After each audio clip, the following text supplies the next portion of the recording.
I'm joined by UCO Mass Comm alum, friend, and current multimedia journalist at Fox 23 in Tulsa and co-host of the Going for Two podcast, Mr. Ian Nikkel. Ian, sir, it is always a pleasure. I appreciate you taking time to come on this evening and talk to us. Could you start by telling the listeners and viewers a little bit about yourself? Man, you kind of said it all for me. I'm a multimedia journalist at Fox 23, UCO alum class of 2025. And I host a great podcast with my buddy Parker Terrell called the Going for Two Podcast, available where all podcast platforms are. There's actually going to be a podcast coming out tomorrow. My buddy, or my co-host, is actually in France right now. So after this, I'm going to do a little solo pod just about the World Cup and everything and all that. So, dude, I appreciate it. Big fan. We've been buddies for a long time. I think since 2023 when I got there, and it's been awesome, and it's been amazing. Yeah, I felt like it was good. I'm like, well, if I talk to Gerald, I've got to talk to Ian because, like, I know people have heard the name Ian Nikkel, especially if you were here in 2024 a whole lot for post game because he was there with me, and I would always say you'll hear me and you'll hear Ian Nikkel's voice, and every time I say, press box legend Dalton Hurd, I always shout out to Ian Nikkel because, if you know, you know. And so it's like, all right, I need to put a face to the name. So I was like, we've got to do this, and I'm glad we were able to do that. Now, what, I guess, got you first interested, in media, in journalism? Shoot, what a question. What a question to start off. Man. I will say, covering that 2024 team with you, because it was that, and then I was doing the writing side of it and doing stuff for U Central. To cover that team was an absolute blessing, and getting to know a lot of those players was absolutely amazing. And every player that I got to cover at UCO was amazing. But how I first got started, man, it was just watching Sports Center at like 7 before school started, and just getting interested in that and getting invested in that, and following those anchors. And then when you realize that, hey, I'm a 5'11" white guy, I'm probably not going to have a professional career. I want to do something in sports, so let's go to the media side of things.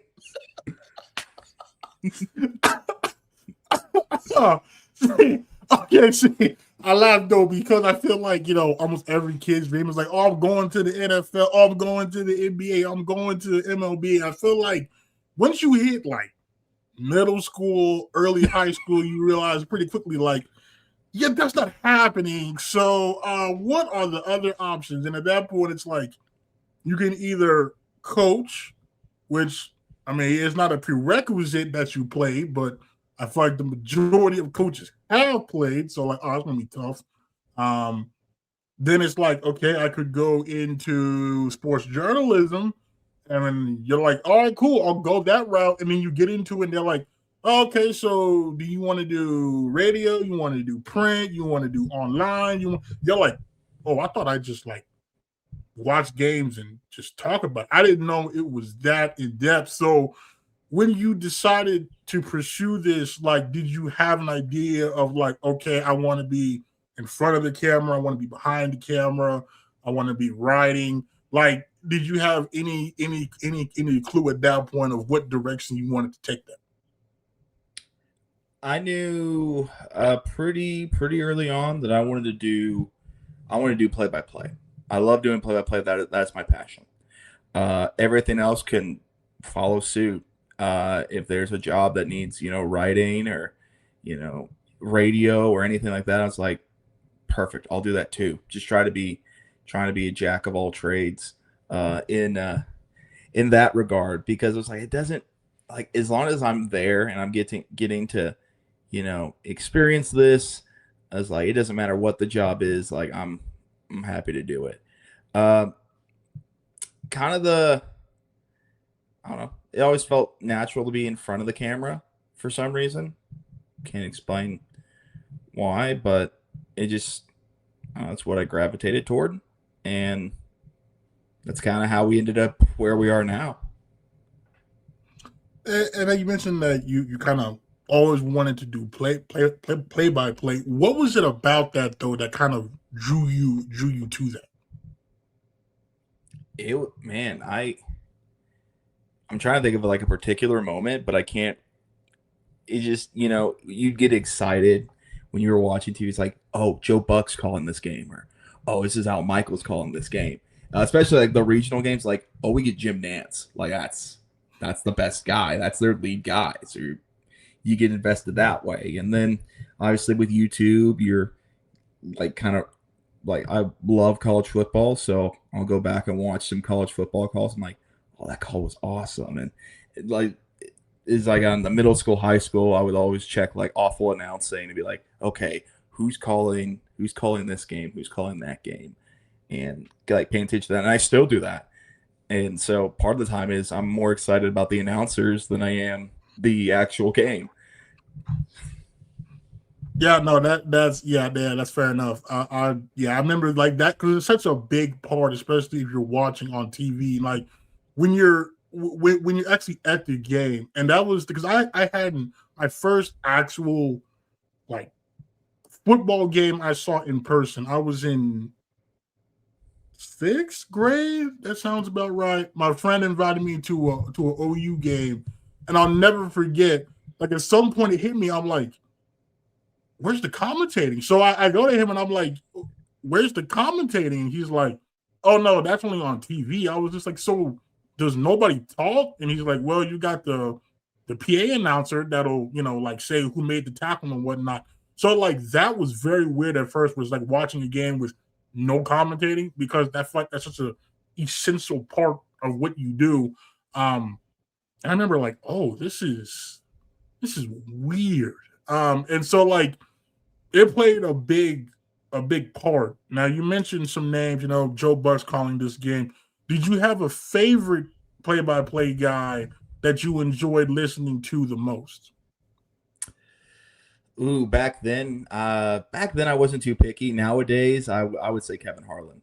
I mean, the way he goes about it is awesome, and just his voice just captures every iconic moment.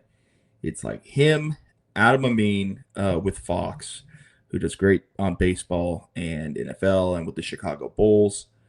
I'm just gonna give you a Mount Rushmore. Um, okay, now I gotta think. Now I gotta dig deep.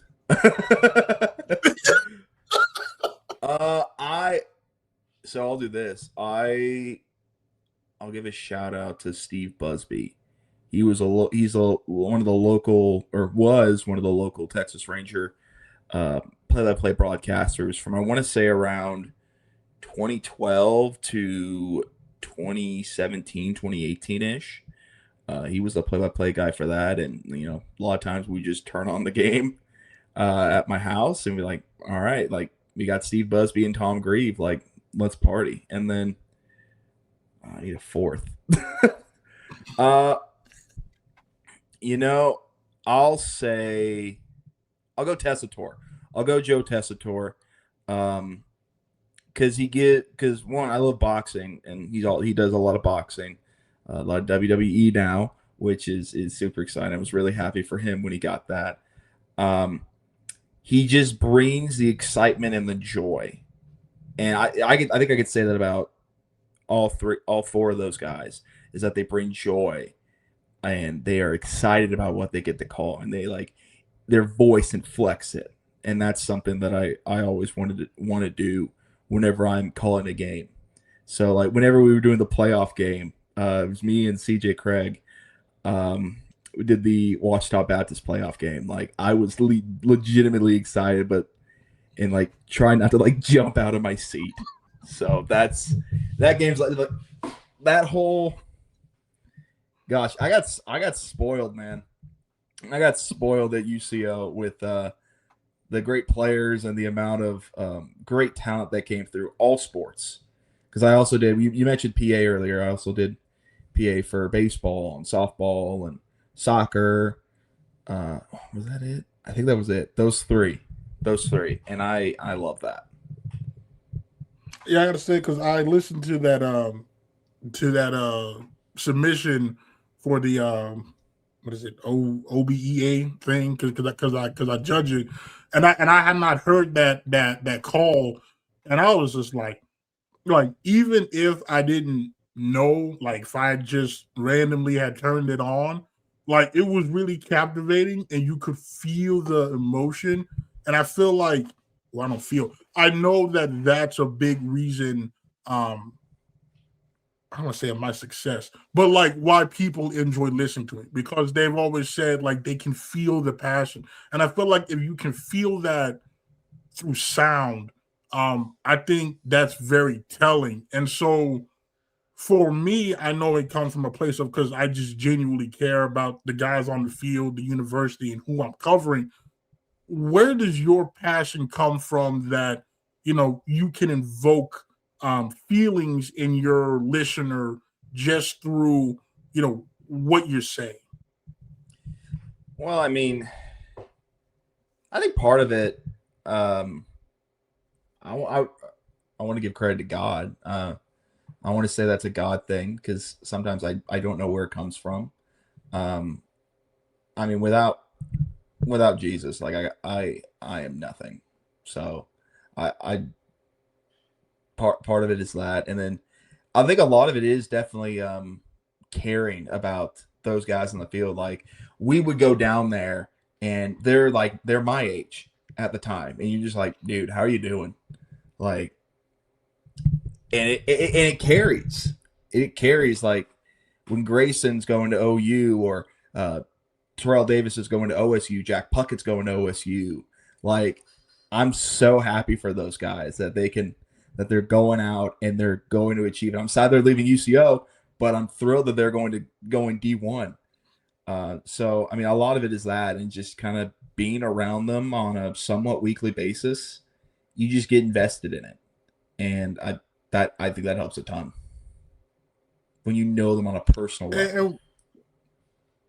And that's what I would say. Like that's what makes senior days so hard is because over the years you do get to personally know them. In some cases, their families, their significant others. So like, yeah, it's very tough because you realize like, oh, like this is it for these guys. Like, the vast majority understand that, at this level, once you're done, you're probably done, right? So it's like it's always emotional seeing that. But like to your point about when those guys leave, like this past spring game, Wesley Hudson was there, he transferred, TD was there, Will Mason was there, G Money, Grayson Miller was there.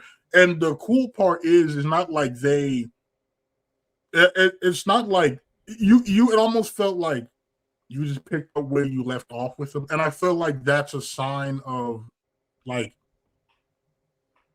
I don't know how to probably phrase it, but it's a sign of a good relationship where like those guys, have moved on, but they still come back and they still chat it up and they still appreciate and talk about it. And like I've been invited to like 3 different school games. Like I remind them like, listen, I would love to come watch you. I trust and believe I would, but you also got to remember though, on my Saturdays I come take and they're like, oh yeah, that's right. So it's like, because Will told me coming to an OSU game, Wesley Hudson told me coming to a North Texas game, Grayson Miller told me coming to an OU game, and it's like, believe me, I would. But it's got to line up with like, all right, do you play in the evening? Is UCO on the road? Do we play in the afternoon? Because if it's like it has been last year, every game is at night. So it's like this got to work around. But to me, the fact that they want me to go to a game, though, I think is very telling because I'm not gonna just tell somebody they don't really care about. And so, like I said, it's I feel like it's a double-edged sword though, because it's like, when at the heights of high, it's fantastic. Like you mentioned before, that playoff game, after the Emporia game in 24, where we won the conference and whatnot. Oh, it's great then. But you look at times like the Pitt State game that year, where like those guys were at a low point. And I remember like you were with me helping encouraging the guys. And so it's like you genuinely feel their pain. You feel their success and you feel their pain. Does that style, does that wear on you at all? Or like how do you kind of, I don't know, manage that per se? Well, I'll say this. Great question. It also carries over to kind of the new stuff that I'm doing with Fox 23 is where you hear somebody's story and you just can't help but feel for them. And I don't know whether it's, just like checking up on them, encouraging them as much as you can. I think that's huge. I wouldn't say it wears on me because you're invested in it too. So it's kind of like if they feel pain, then I'm going to feel pain too, because we're all kind of rowing the same boat. Fair enough. Yeah, I can feel that. I can feel that. Okay, now let's take it back now to the very beginning of this. Now, when you decided to pursue this avenue, okay, now when you were looking at prospective schools, was UCO always the move for you? Like, all right, well, I'm going here, or did you consider other schools? Like, how did you kind of make your decision there that UCO's mass comm program is the program for you? Well, I'll say this: I chose OSU first. I went to OSU for 3 semesters, and it was during COVID, so that didn't help at all either. And third semester, I just realized this is not the place for me. I'll get personal with you. Like, I was dealing with some mental health issues, and that it dragged on me, and it was like I got to get out of here. I got to get out of here, and I did. And I took a semester off. Worked at Dollar General's, the worst for like 4 months ever. Just working it sucked. It was so bad. I was like, man, this sucks. Like, no disrespect to anyone. Like, you got, it pays the bills. I did a different semester at OSU OKC, and then for 2023 it was like my sister went to UCO. UCO is right here, it's close. They have a good media program. Dylan Buckingham went there, several others, but the main one I knew was Dylan Buckingham, and I was like, yeah, let's do it. And it probably one of the best decisions I ever made. Absolutely one of the best decisions I ever made. It was a second chance for me. And I just saw it as an opportunity that I could not, like, I need to go at this as hard as I can. And, it probably made it a kind of a boring college experience. Like, I don't know. I didn't party a ton. I didn't even do that at Oklahoma State too much. Like, when I did, it was literally like I went to Coney Island and I got waters, and they told me it was free, and I was like, no way. True story. That I was like, wait, I can get water for free? Like, this is awesome.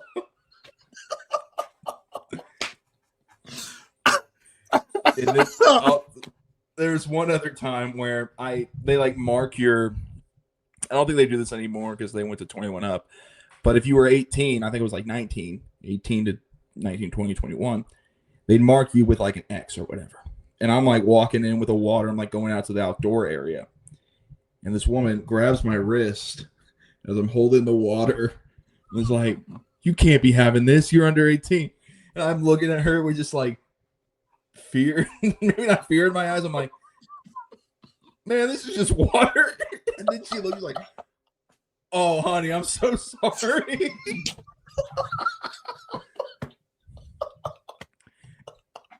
So those are the 2 Oklahoma State stories I tell. Just, it's so ridiculous. Like, I do not like drink. If I was going to party, it was just to hang out with a friend. Like, that was it. I forgot what the question. I forgot where I was going with this. It was and I remember now. That's why I UCO legitimately was a second chance for me, and because of that, it was like I did not want to let go. I absolutely did not want to let go because I was like, I don't know if I'm going to get another opportunity like this again.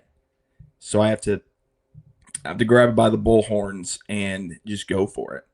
And so I literally did everything. PA, worked with the athletic department. Shout out Chris Brannick.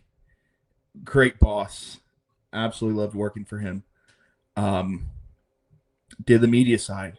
Did everything on the media side. I won because I think we're supposed to. And then, but because I was like, let's get good at all of this. Let's try to get as good as we can at every single thing. And that led into doing the U Central Sports, and actually led me to do election coverage, which was wild. Which I feel like I shouldn't be nowhere near. I was like, shoot, if you'll let me do this, great. Nowadays, I'm like, I don't know if I should be covering this. Like, and and I'm in news right now. Like, I'll gladly do it. Like, no problem. Like that stuff's fun. That stuff's fun. But it's like, you gotta be serious. You're like, I don't know if I could. Part of me's like, I don't know if I could do that. I don't know if I could be serious. I don't take myself seriously, clearly. And that's life. I'm just trying to live it the best I can, and I went on a whole weird tangent. I'm sorry about that. No, you do. You do. No, no. You get this. And don't feel bad. You know, when people always ask, you know, like, what do you do outside of this for fun? I say, you know how Kawhi Leonard is described as a bored man who gets paid? I'm the bored man. Now you can exclude the whole get paid part, but like that, I mean, when I'm not, like I think I'm serious. Like, a true statement has never been said. Right, I feel the exact same way. Yeah, I'm like, I don't really party. I don't drink. Like, I went to Padre on spring break, didn't drink a lick. So like, like that's just not me. So they're like, well, what do you do? I'm like, well, I watch other football. You know, I go to the car wash, cook occasionally, sleep. But like I said, like, I mean, I guess this is what it is. And it's like, so like I understand, because sometimes people are like, oh, like you don't do X, Y, and Z. It's like, not really. Like, it doesn't really interest me. Like, I just, I'm just here vibing. I'm just here vibing, just trying to enjoy life. So like, I completely understand where you're coming from on that. Now, okay, so now you mentioned you just dove into everything. Now, when I got there, I was very fortunate. Shout out to my man Peter Agnich. We had news reporting with Dr. Hannibit, and we just happened to click because we started talking about how we built our teams on 2K in like franchise mode, and I didn't know at the time he was like the sports editor of the Vista. So through him, I got hooked up and then started writing. So for you coming in, did you just like walk through the door at the Vista and U and be like, I'm here, use me? Or like, how did that process go? Well, no, the same thing kind of happened for me, but it happened with a guy I knew in high school, Jake Ramsey, who now works for Oklahoma Watch. I knew him because we did video stuff in high school. Graduated the same grade as my sister. Like we were good buddies. So he was basically the connection for me, and that's kind of how I got in everything else. Is him. Mark Lowe helped me a lot. Brady Gray helped me a lot. Those three were huge.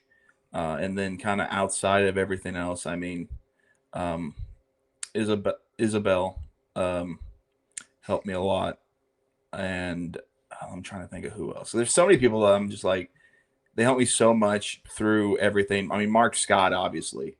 Mark Scott is the man. I can't thank him enough for all of the classes I took of his, the guests he brought in. It's a good team over there, and yeah, they're holding down the fort over there. At least I'm hoping so. Kind of taking a step back from seeing how they're doing, but yeah. Oh, it's the same old pregame routine of, running around like a chicken with his head cut off, at times, just shout out to Brad, he's having to run back and forth, man, trying to he's get the holding radio it down. hooked up, you ask Brad, how you doing? And Brad gives one of those patented looks. He goes, that answers the question. Yeah. And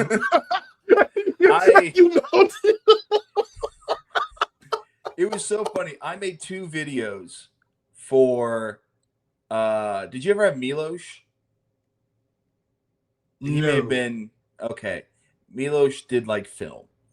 And so I made like these like 2 like comedy sketches or whatever. And Brad just like held on to them. Like, so one of them was it was during like the big old Costco boom thing. So he would just like walk up to me and he would just go, boom. And I'd be like, yeah, man, all right. And then I did one where I was supposed to be like an elf for like Christmas. And I did like this high pitched voice. And then he like came the next day because I don't know how he sees it. He just sees it. And he's like, "The kids doing them vapes, huh?" Like, yeah, man. He is the best. Hard to find. Whenever you need a Brad, he like be gone. You're just like, where did he go? And then he would like pop out of nowhere. You're like, hey, and then he would vanish. Or maybe like I would turn my head and he's just gone. I'm like, what? But Brad was such a big help as well. Oh, Brad is one of the most like underrated, hilarious people you will ever meet because he's so nondescript. And then, but when he says something though, it hits every time, and you're just like, see this. This is why we love Brad. See, like, like even when he's frustrated, he'll still find a way to find some kind of humor in it most of the time. Yes. Most of the time, but no. With just a stark comparison to Mark will just shake his head and just walk off, and you're like, this, like every time I always see him in the press box, I'm like, Mark Scott, how you doing? And he just. And I'll just walk off, and I'm just like, well, okay, I guess I know how Mark Scott's doing. Like, answer my question. But no. Like, and then there's just Nelson. He's just chilling. Like, these are the clouds. The dynamic is great because it's like Mark is just there and just looks at it and just like in disgust. Sometimes he shakes his head and walks off. Brad's trying to patch and fix things. And Nelson's just there vibing, and he's always chilling. Like, listen, as someone who was super nervous when I first got involved in the student radio, having that was actually a blessing because he was so calm. It made you calm. It's like, the first time I was a guest on Pete's radio show, and then like the next semester I signed up for. I think it was radio participation, whatever it was. And so I had another classmate, shout out to Trevor Stone. And it was like, we went in there, I think like 1 or 2 times, and he showed us kind of how to do it. And then like the next week, he was like, all right, so here's your time slot, just go in there and do it. And I'm like, so you're trusting us to run this whole shebang, like run the board, run everything from like, I don't know, maybe an hour worth of like learning, and like I appreciate that because I'm like, well, if he has confidence, then we got to know what we're doing, so let's go out there and do it.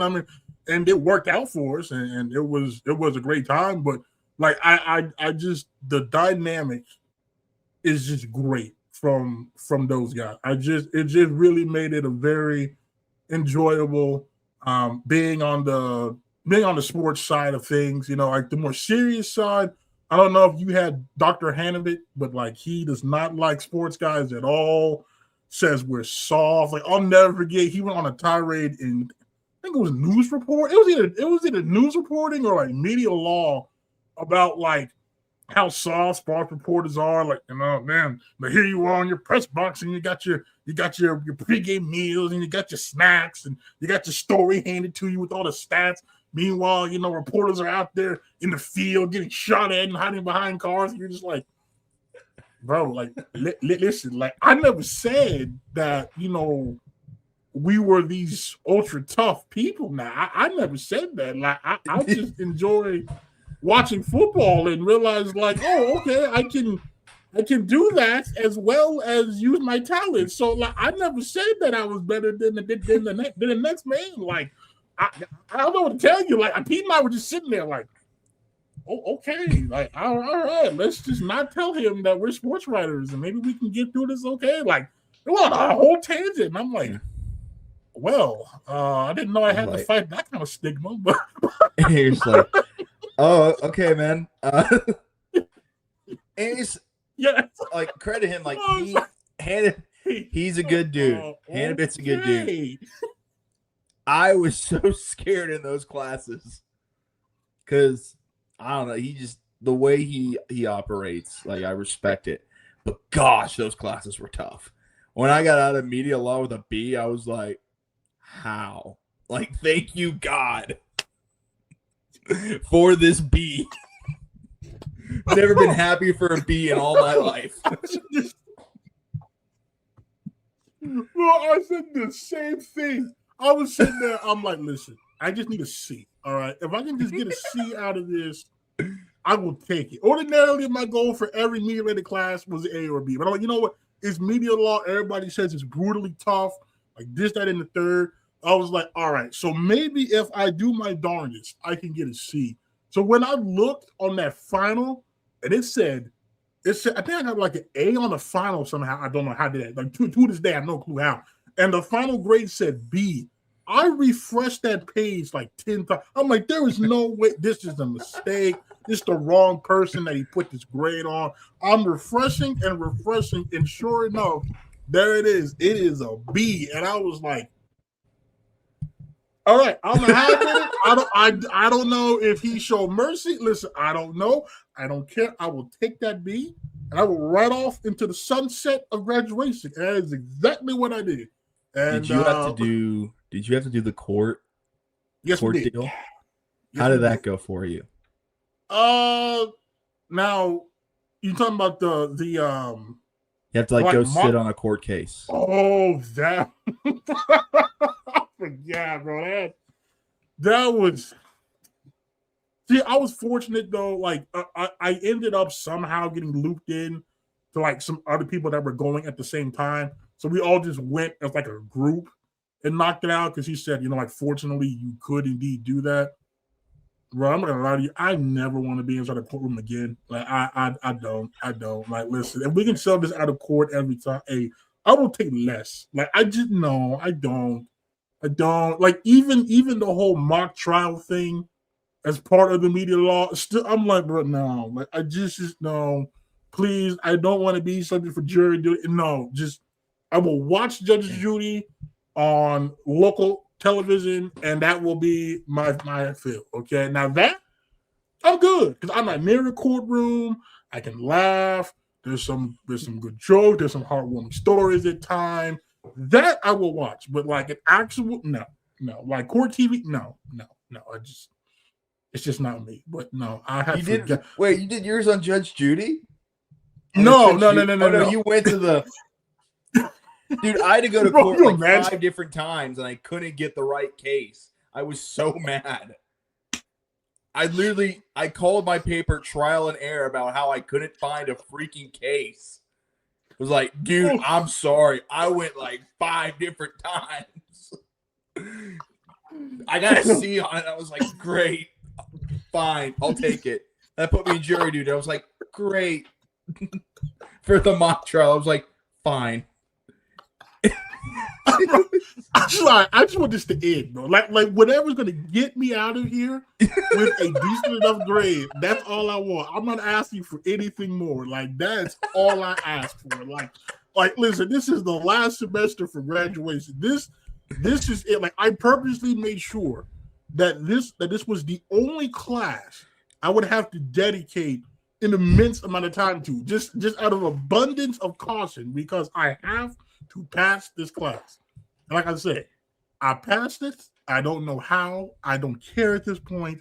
I just know I did it. I'm better for the experience. And I haven't looked back. I mean, I haven't looked back on it until we're talking about it now, because it happened. I got a B. Don't know how I got a B. I took the B happily. And I walked across the stage and got my diploma holder. So at the end of the day, that was all that mattered to me. You know, like, I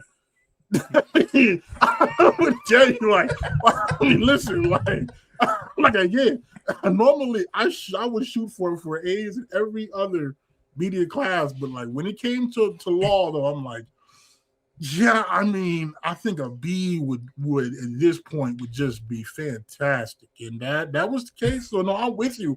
But when I saw that B, that was as good as an A. I was, hey, you know what? I'll take it. Victory. I would take it. Yes, that is a victory in itself. Like I got a B and a Mark Hannibit. And a Hannibit media law class. I would take that. That's a badge of honor right there, boy. It was like, and I didn't have to go to any office hours. Oh yeah, absolutely. Absolutely. I am taking this for sure. I'm taking this for sure. I would say though, there was one class that got me the most. It was a Mark Scott class. I think it was advanced video production. And it was like you only had 4 assignments, I think, for the whole semester. And it was like, no, you only had I think you only had like a midterm project and I think a final project, and that was it. So I was like, oh, cool. Like I got time. Like I got X amount of time to do this. Yeah, that would have been one of the behind law is the toughest because you just forget about it. And then you get a final day and he's like, all right, so just a reminder, midterm projects are due next week, and you're like, right. And I have done nothing of the sort. I don't remember what I ended up doing for that. I think I got a B on it. I know I got an A in the class somehow, but like I don't remember. I just know shout out to Austin Brissett. He's on Channel 4 now. Me and him were like that whole semester, because I think I also had him for video news as well.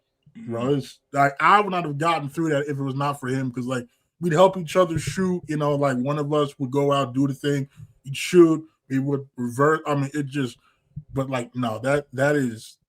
But see, like that's the thing though. I feel like I'm gonna say like hands off approach, but like. That honestly, I don't think I would be as proficient or like as good at troubleshooting, figuring things out, if I didn't have that. So like, even though, we laugh about it now, but at the time, I mean, like that was some stressful, serious stuff. How has that experience helped you, now that you're out there in the field now? With your job, how has that experience helped you in that regard? Oh my gosh, it is. I think it just told me to just be prepared for anything, because I mean, you never know like what happens within a news day. Like, sometimes you have something prepared, and then other times it's like this thing fell through. Like this literally happened when like I'm on vacation right now.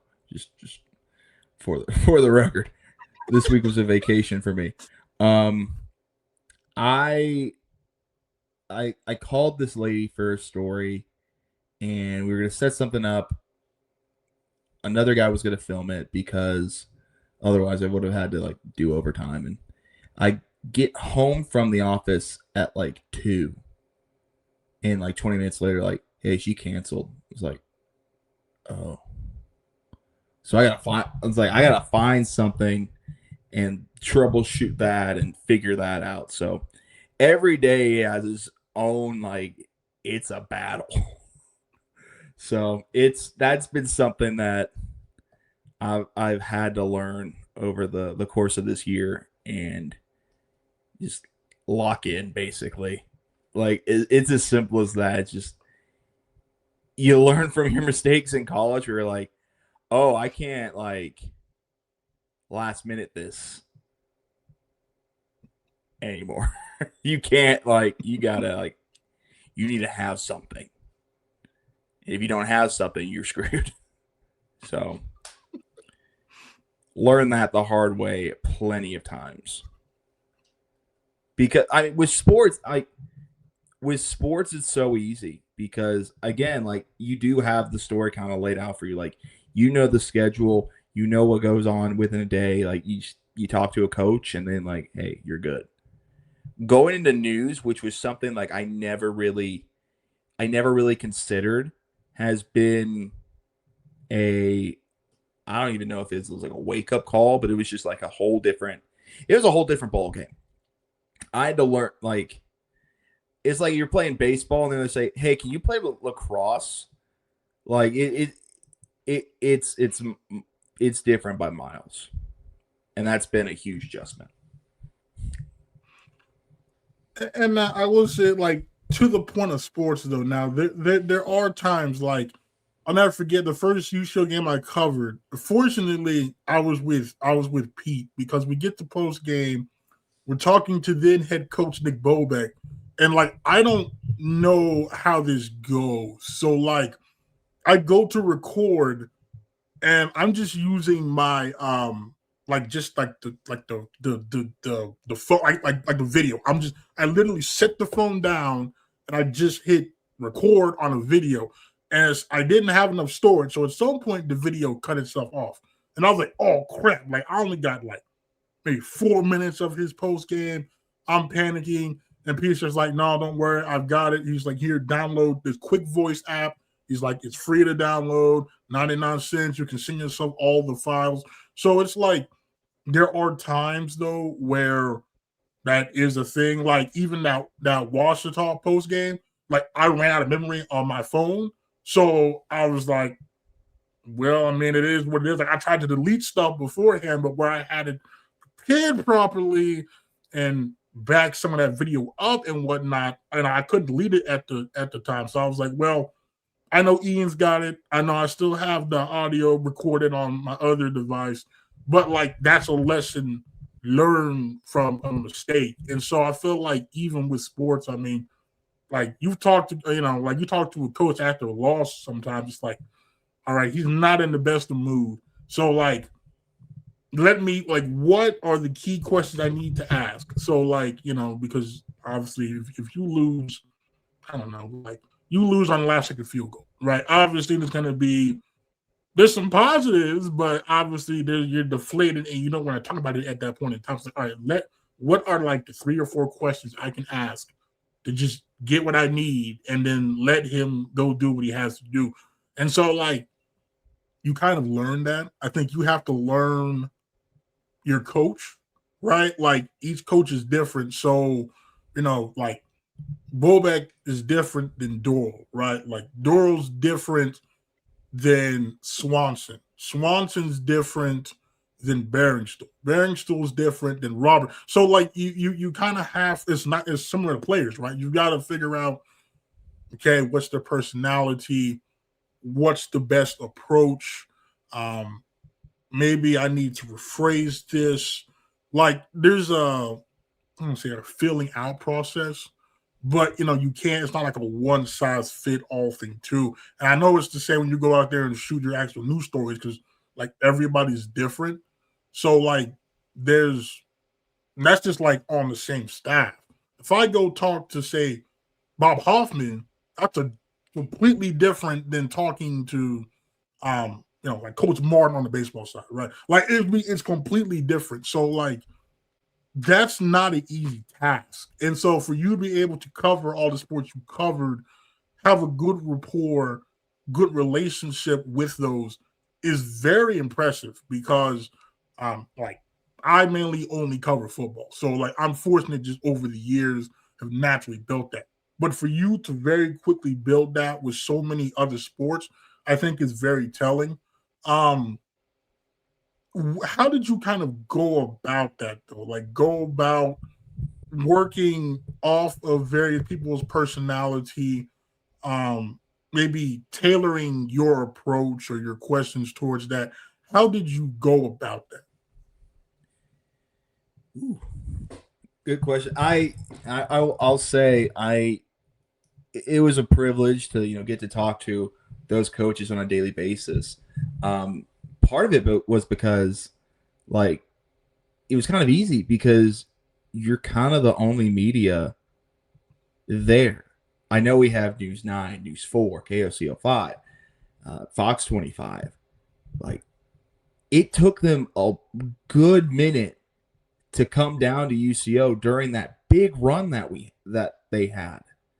And I mean, part of it was, UCO doesn't have the reach that OU and OSU do.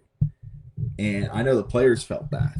I'm sure the coaches felt it too. So part of it was just any press coverage they can get, even if it was the local paper, I think was something that they really appreciated. Because, I mean, it's not a lot of people cover D2. So when you are kind of covering it to the best of your ability, they want that. They want kind of to get their narrative out there in a way. So a lot of the time it was just me talking to Chris. Was like, hey, when are these coaches available?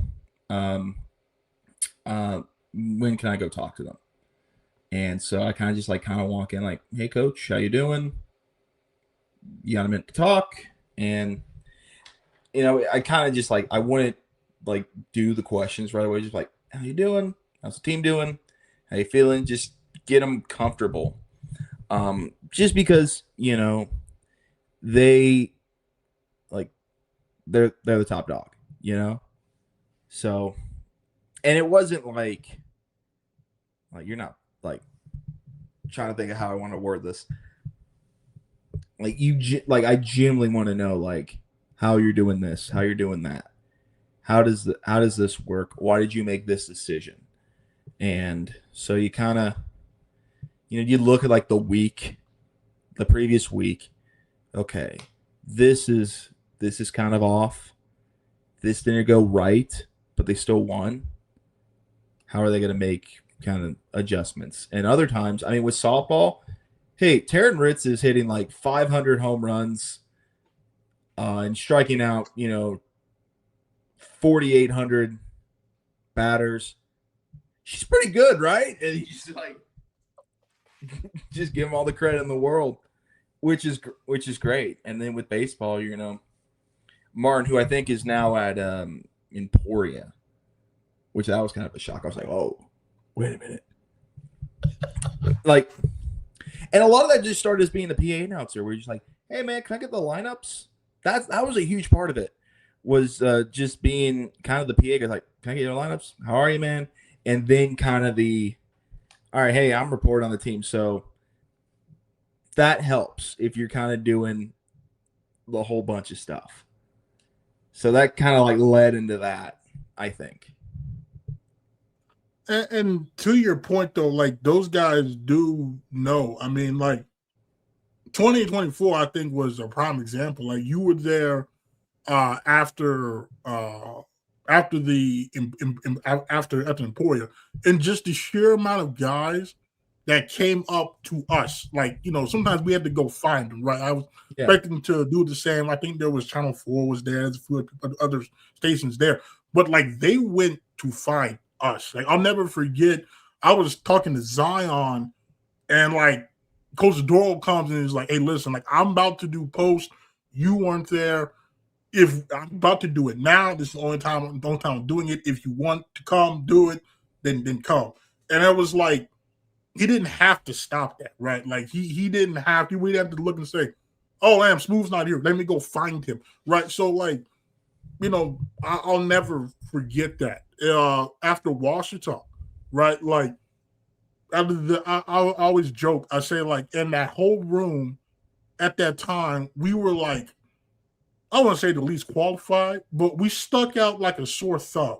Because here we were, first of all, we're the only ones that don't actually have a camera on. I guess like the person from the Oklahoma didn't, but like, I'm in this t-shirt. I think I had on sweats. I think you had on your patented shirt and hat and gym shorts, right? And we're just sitting there and like we're the only ones getting teared up and like getting emotional and like we're asking these. I don't know, it wasn't like ultra deep questions, but like more than surface level questions. And I remember looking around, like I could tell people were looking at us weird, like what are they do? You know what I mean? Like, what are they doing? And I'll never forget, I just kept asking questions because Brandon's there. And I was like, I mean, he's not gonna stop this. And I'm gonna keep asking questions. Cause I think there was an OU game after that. And I'm like, I mean, I know they want to go, but like they're gonna lose anyway. That was that Bama game. Yeah. Oh no, they beat Bama that game. Yeah. But they were like already out of the playoff picture, and it's like, who cares? Like, this is the team, right? And I never forget. The only reason I stopped mainly is because Cottrell said he had a wedding reception. I was like, all right, well, I need to let the man get to his wedding reception. So I was like, all right, I need to stop. But I'll never forget. You remember when him and Jack shook everybody's hands. If you notice, when they got to us, especially Jack, I'll never forget as long as I live.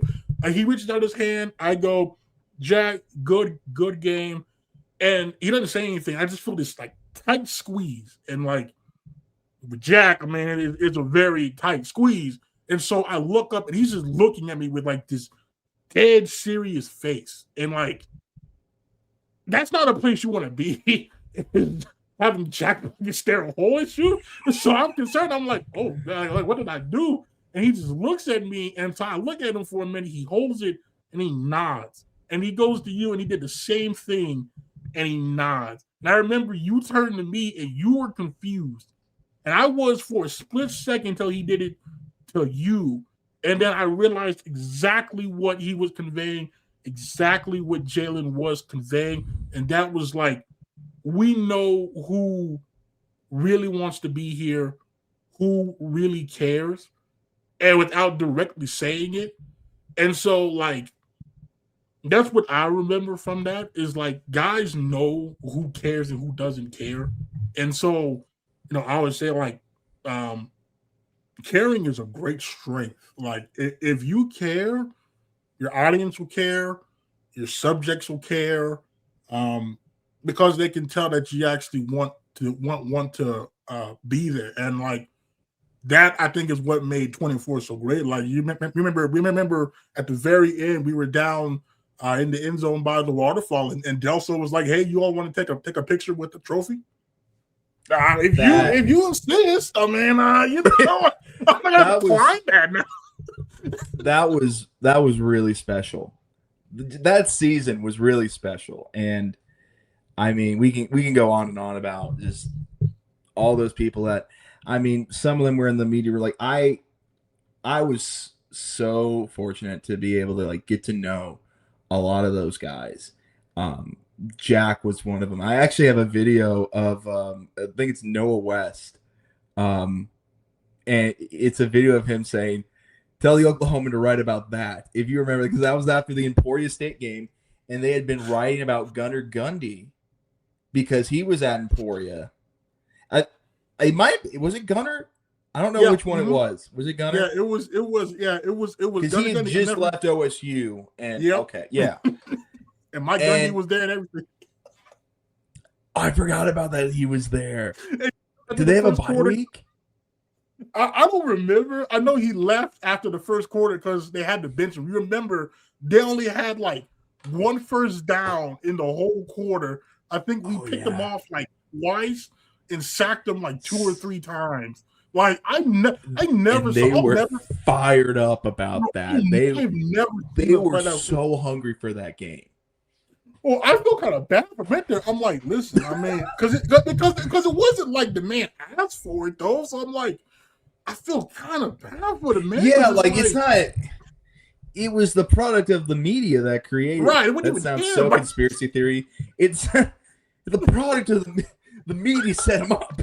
Like, no, but it kind of did though, bro. Because it was like the whole season. It was what Gundy did, and I'm like, okay, that's fine. I get it. Yes, people care, but there's also a team that's kind of dominating the hard conference D2 football right now, and I'll never forget that because it was Noah and it was Hunter. We had just hit. Yeah. Well, I just hit stop, and Noah's just like, "Oh man!" I was like, "Oh wait, no! I'll press the record again." And then that's when he said it, and then Hunter echoed it, and they just walked off. And I remember stopping and I was like, "That is so cold right there! What they just did?" I think it was trying to hold back laughter, and then I was like, "Oh, yeah!" I was like, "Oh." I was like, that's how you know we're doing something right. If they're like calling other people out, like, I'm like, great, we're doing our job. I was like, that is foul, but I was like, but I get it though. I mean that was personal, and like if you ask them, they will tell you no, that was legitimately personal. Like they it wasn't necessarily Gunner's fault, but like they had a point to prove, and they proved it. But but yeah, like I always say, I mean the care. I remember after Wasp when I was talking to Noah Dobson, J-Mo, and Marcus Soul, and I remember Noah was just like, I remember back my freshman year we were 4-7. He was like, oh yeah, because you were there, you remember. So like those guys genuinely know. So yeah, no, I always say, care. And that was something that I noticed very early on is like, you genuinely cared because 2023, as you know, was a very tough season. We didn't win a lot of football games. We weren't competitive in a lot of football games. But like each time I would go on the field, you would still be there. And I was like, okay, see, he cares because if he didn't, you'd only be down there after a win. But you were down there with me after after Missouri Western, where we lost at the last second there. We threw that pick. There were some other tough losses there, but you were always down there with me. And I was just like, we got something here. We've got something here because this man genuinely cares about those guys. And so I always say like 24, I mean, yeah, it was a great season, but like it's nowhere near as enjoyable if like you said, if you weren't there, because it was somebody else that understood, that like genuinely cared. And it was cool to see your growth from like 23 through the end of that season, because there'd be times we would go the post game, and then I think it was after Fort Hayes, and we were talking to Jack, and I remember you were trying to get your stats right to read to him, and you had said the wrong stat, and I was like, no, it's like X amount of tackles, and I remember how you kind of beat yourself up for it, and I was just like, it's good. I mean, you're trying to look at stats, remember your questions. I'm like, it takes time. But I saw that and I was just like, see, he genuinely cares though, because others would just say, oh, but like it genuinely bothers you at that point. And so I was like, he gets it. Like he gets it. And from like that to the end of the season, like at that Washita post game, I was like, yeah, he's gonna be okay, because I saw significant growth. Like you had the numbers that you wanted, you had the questions that you wanted. They were good questions. You had follow-ups in some cases. I'm like, yeah, like he's going to be okay. And so that was super cool. Experiencing that with somebody. Like I have a picture. I can remember it's at one point I think it was my wall background on Facebook where it was after Central Missouri, and it was us two talking to TD, and it was funny because it just was like it's us and there was TD and there was no one else.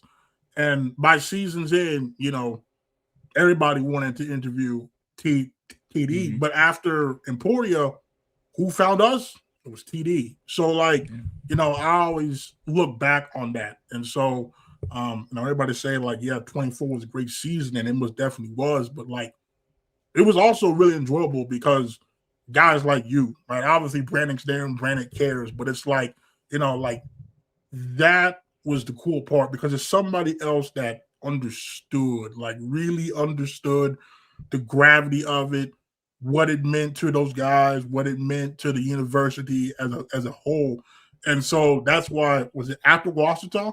I was like, we're probably not going to beat Ferris. So this is probably it. And that was bittersweet because I'm like, man, that's it. Like that's it probably for the season, and that's it for like us as a duo covering the shows. And I was just like, I mean, it sucks. That's part of college, unfortunately. But I'm like, I think I told you, I was like, if you do what you're doing now, there's no way you're not going to be successful. So for me, it's really cool seeing you out there when you do stories where not you're covering sports or you're covering firework accident or whatever have you.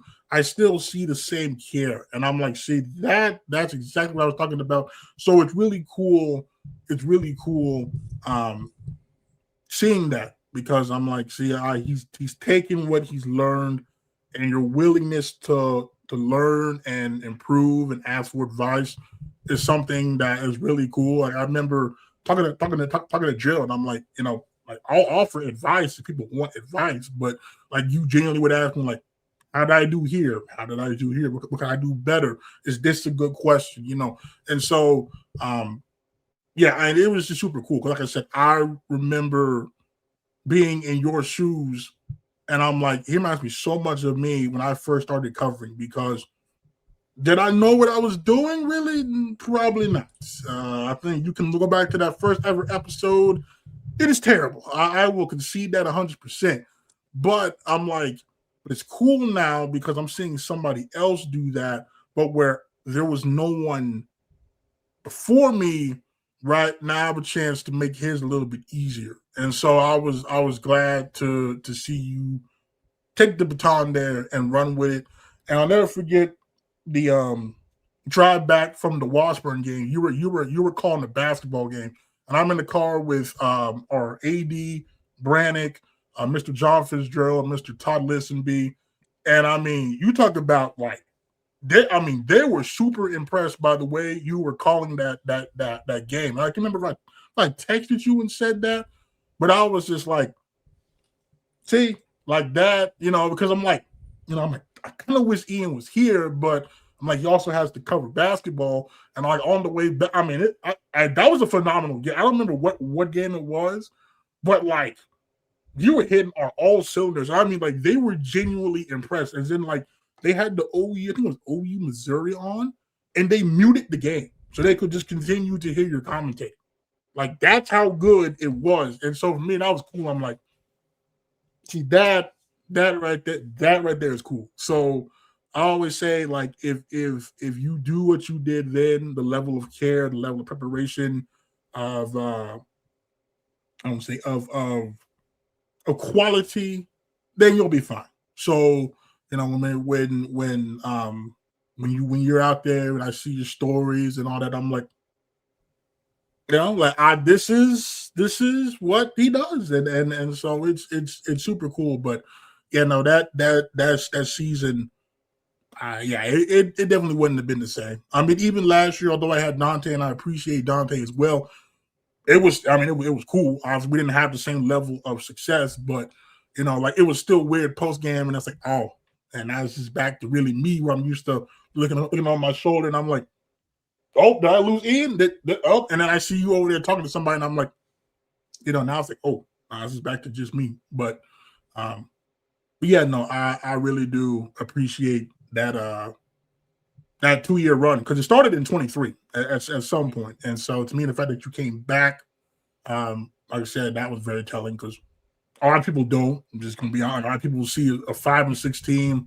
I'd rather be in Norman. I'd rather be in Stillwater. But that wasn't the case. And so, like I said, it was super fun and something that I'll never forget. And so, Yeah, I didn't mean to go on this long tangent, but like, No, you're but good, like, dude. You're good. but yeah, no, man, yeah, it was super cool. It was super humbling, and so, I feel like I'm better for the experience because like you were the first person to like want the advice. So I'm like, well, I hope my advice works, and so it did, and so now I have um, more confidence in that area. Where someone asked me now, I'm like, okay, well, I remember telling this to Ian, it worked out for him. I can tell it to you. Hopefully, it'll do the same. So, but yeah, no, it was truly a blast, and like I said, I think if you take what you did then, what you're doing now, I think you'll have a long career. Man, I hope so. I appreciate that more than you know, man. Like getting to work with you and getting to kind of just like experience all of that was such a joy. And like half the stuff that you're saying was so crazy is that I don't remember half of that, which is what like I don't know if that's just like my memory being stupid or like my or just because it's been about 2 years, 2 or 3 years, but like I remember that whole season. And I there's because I was doing like half of the games, I was doing like the broadcast, and then the other half, at least in the 24 season, I was helping Chris, and we were just in there. And man, I being up there spotting and just kind of joking with you and then going down there, like that was so much fun. And then helping you with the videos afterward on Twitter, like I just was like, dude, like this is this is awesome. And because we're blessed with, I think we want to be able to have all of that access with a D1 program. And so to provide that for a D2, which I mean, look, we're in the SEC of Division Two. I've said that for years. The MIAA is the SEC of Division Two, and just to be able to just experience that and getting to joke and laugh with you and ask these questions to these players who, we form relationships with, like that's a joy. That is a joy that I like now that I'm doing news and not necessarily sports all the time.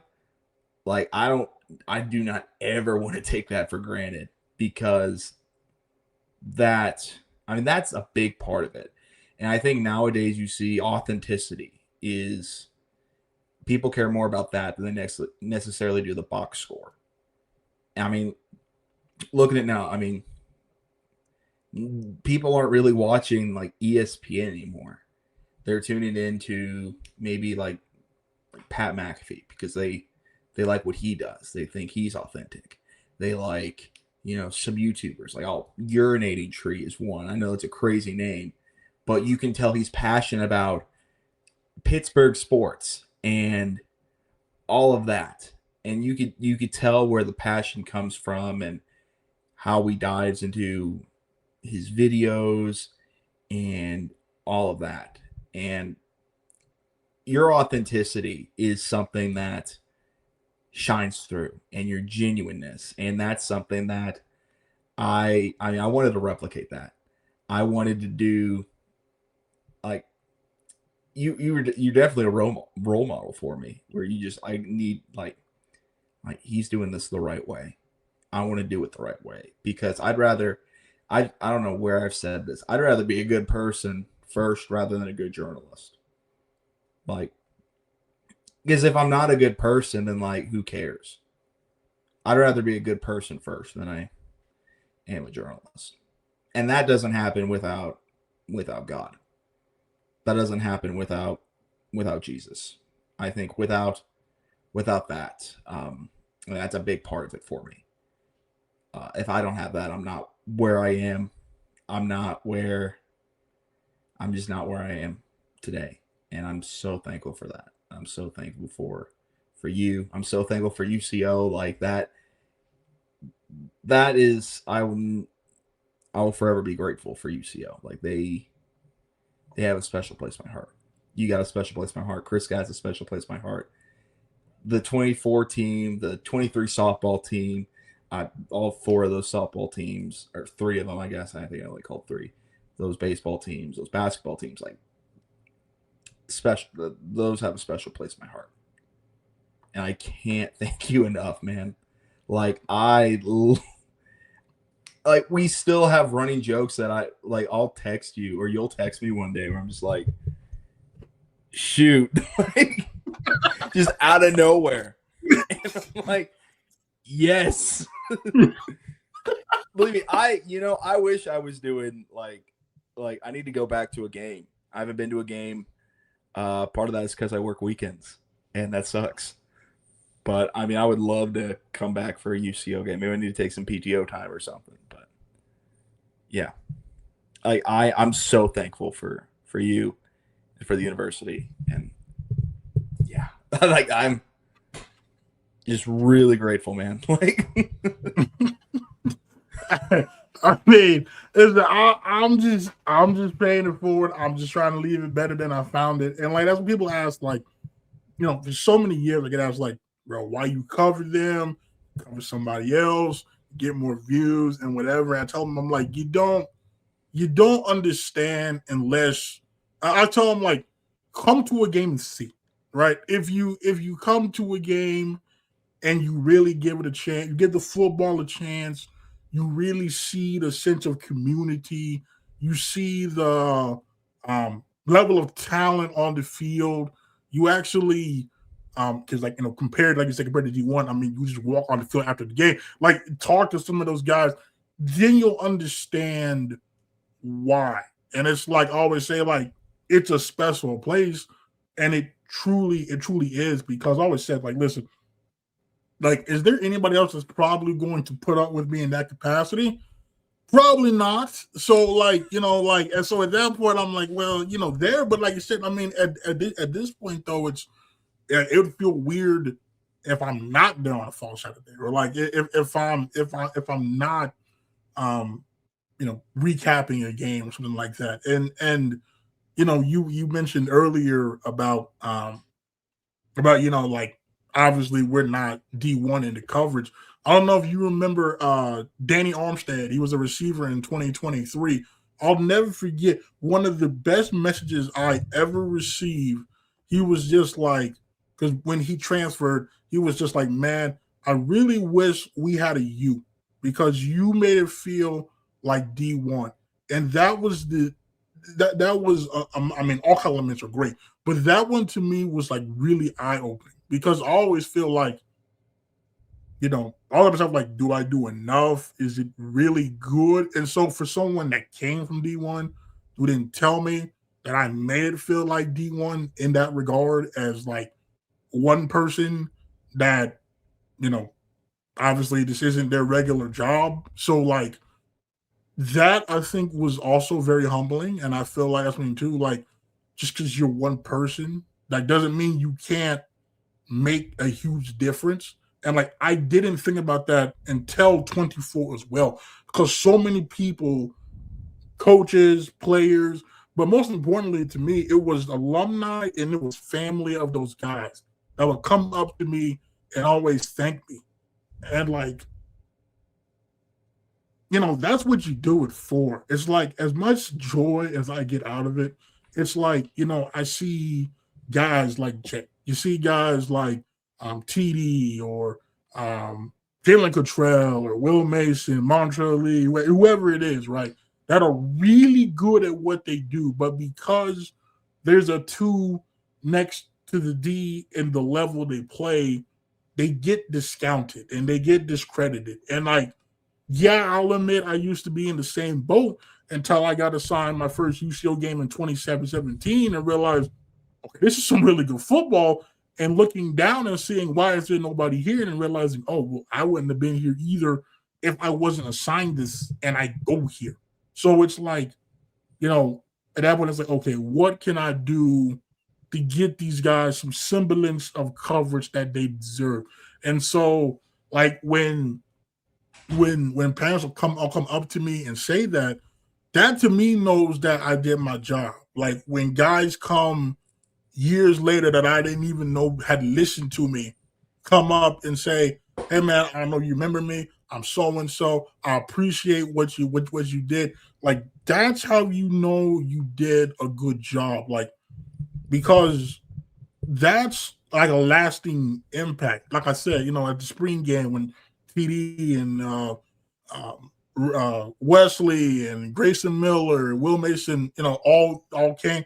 Like that to me, and said they really appreciate what I did. Like that's why you do it. It's not so much like I'll always say this. It's like if you get into this solely for the money, I think you're shortchanging yourself because like what you get out of it, I feel like is far more valuable than just money, right? Like in my case, I get to see guys come and in this day and age with the movement and whatnot, but like, I see a guy come in as a freshman and they leave as a young man. And like that part to me is always the cool part. Like, yeah, they can like T, like, yeah, you can go on and be great and be in the league, but like at the same time, I remember when he was a raw freshman, and just to see guys, I even just on the field, off the field too, like Jacob Delso.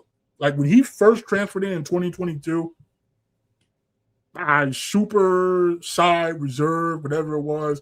I remember I kind of almost had to like coax him into a post game after Fort Hayes in 2022. Then you fast forward to 2024, and he's doing TikToks with JMO. So it's like, that's the cool part of it, is like seeing the growth. And so like, I don't know how to put this. To me, what I get out of it is the reason why I will always cover this program. I've always said when I stopped covering this program, I just stopped my media career because like this is where the buck ends. And because between how many people have told me how important this is, players, coaches, alumni, parents, just fans in general, like I can't, like I'm not gonna find that elsewhere. And so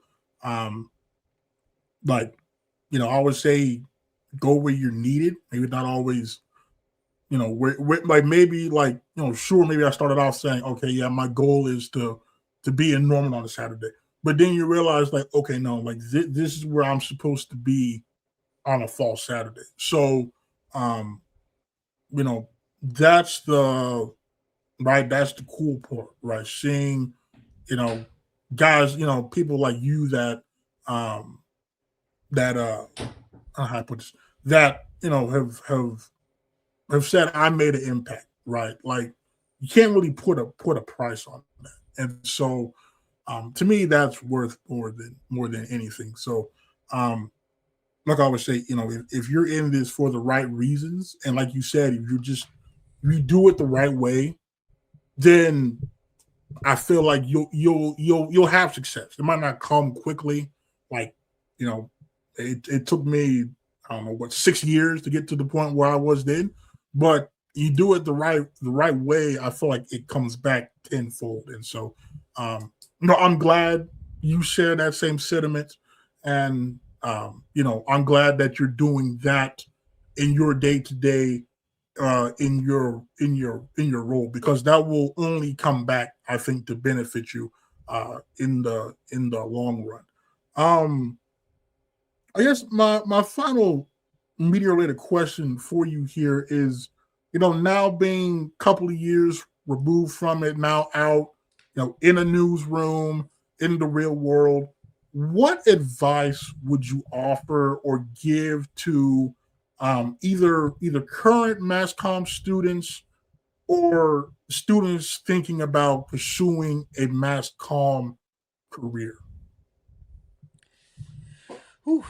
Man, that's, if you like, you have to make sure that you really love this, because there's going to be days where you are questioning everything. Where you're like, why am I doing this? Should I be doing this? And you have to remember why you're doing it. You have to remember that why. That is the absolute most important thing. You have to remember why you're doing it. Because if you lose that and you're chasing money and, trying to get to the top, like that doesn't matter now. Money, look, like I need $1 million, like I need, I don't know, oxygen. Like that'd be nice. It's rare with this job, and you're gonna have to be okay with that. I'm okay with it, although I may not be, because my rent, my apartment is my lease is up. So I may cash at me or don't wait no. Wait, no, the money doesn't matter. Although it might. I don't know. I feel like I'm the worst person to give advice. I'm only a year out of this. I took an extra long road. I went to one school and it didn't work out, and I found UCO and it worked out great. And now I'm still figuring it out. And I don't think you never really figure it out. You're not going to know everything. Absorb like a sponge. I feel like I give like so much advice. Money doesn't really matter. Going to the top doesn't really matter as long as you're happy there. And I'll say this, like sometimes like you're going to have to, like, these jobs are so far and few between. If you're willing to bet on yourself, absolutely go for it. There's jobs, there's limited TV markets here, but there's a lot in like Louisiana, Alabama, North Dakota. I feel like North Dakota is always hiring people. So if you want to take that risk for sports, at least, like it's going to be there. And that, look, UCO has a great track record of people in news. Shanice Hopkins in Oklahoma City is her first market. And she's doing a fantastic job. Emma Birch graduated the year before me. She was in Tulsa. Now she's also at Oklahoma City. Raven Ray went to Abilene, now in Tulsa. Like the path is there. And especially as an MJ, like the path is there. If they're willing, like if you're willing to work hard, you can definitely get into this market in Oklahoma City or Tulsa. Fayetteville's also a great option. They're always hiring, and if you're willing to put in that work and remember that why, you're gonna be all right.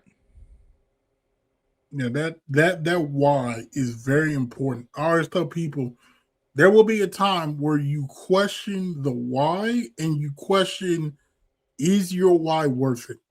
And if your why isn't for the right reason, like you mentioned, you're not gonna last. Because I'm telling you, right, especially when you're trying to establish yourself and start off, like there'll be a lot of days you just want to say forget it and pack it in and go do something else with your life. But if you remember your why, then you'll keep going.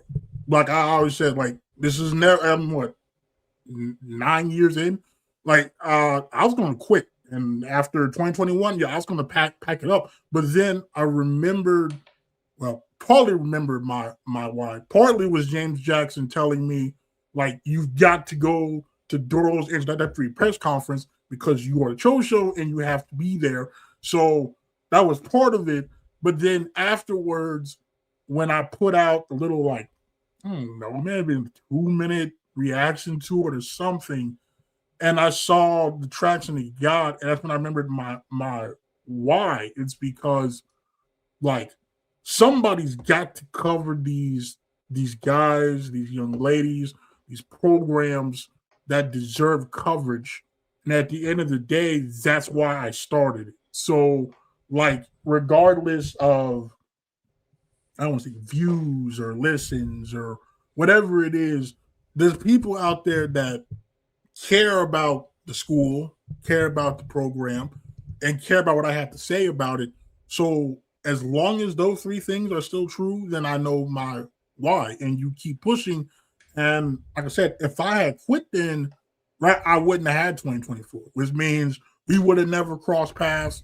I would have never had the experience that I had there. I would have been kicking myself from now until the end of time. But if you remember your why, I think you'll be okay. And I also think too, like you mentioned a lot of names. There's a lot of people you can lean on, like just because they were great ahead of you, a year ahead of you, 5 years ahead of you, whatever it might be. We're all Chos, and I have yet to come across one that like won't lend the ear or won't hear you out. So, like you mentioned some great names. Mark Lowe doing a fantastic job in Lawton. There's Preston, and I forgot his last name, which is unfortunate. Oh, Preston Poole. Yes, right. He's doing a great thing with the sport animal. He was just down there at Big 12 Media Day hugging it out with TCU Horn Frog mascot. Yeah, with the Super Frog. So it's like, what I mean? It's like, yeah, dude. That was the greatest thing ever. Like, there he was in a t-shirt and gym shorts hugging the TCU mascot, and I'm like, that right there, that is Preston. That is Preston to a T. Like, he is awesome. I've got to meet him a few times. Like, we were talking about our whys. Like, my why has changed definitely over the years. Over the last couple months. I mean, like, I want to just provide for my family, for my friends, for my girlfriend. Like, just being able to be a provider is something that has really been something where I'm just like, yeah, like, this is what I got to do almost. And that kind of becomes your why. Obviously, you still love the job, but life can get in the way, and that's totally fine. Like, that's kind of where I'm at, where I'm just like, I need to provide. So if you find somebody that is willing to, maybe you don't get the highest paying job, and is willing to be okay with that, like, that's absolute gold. Like, I am so lucky. Like, I feel like I should have mentioned her more. My girlfriend is absolutely supportive of me and my dreams, and I try to be just as supportive of her dreams. And I think with a lot of people, sometimes they're single and that doesn't matter. But if you're in a relationship, like, you could still do this job. Like, obviously, we have been long distance for a matter of a couple years now. We were an hour away. Now we're 2. And that is hard. That is really hard. But it is so worth it for her that, like, you're willing to make everything work. You're willing to do whatever it takes to continue to be with her and pursue her. And, like, life is crazy, but I'm just thankful to have the great people around me. That includes you. Like, you're the man, man. Like, I am not where I am without you. I cannot express that enough. Like, the 2 seasons we worked together, I wish it was more. I wish that I could have been back last season.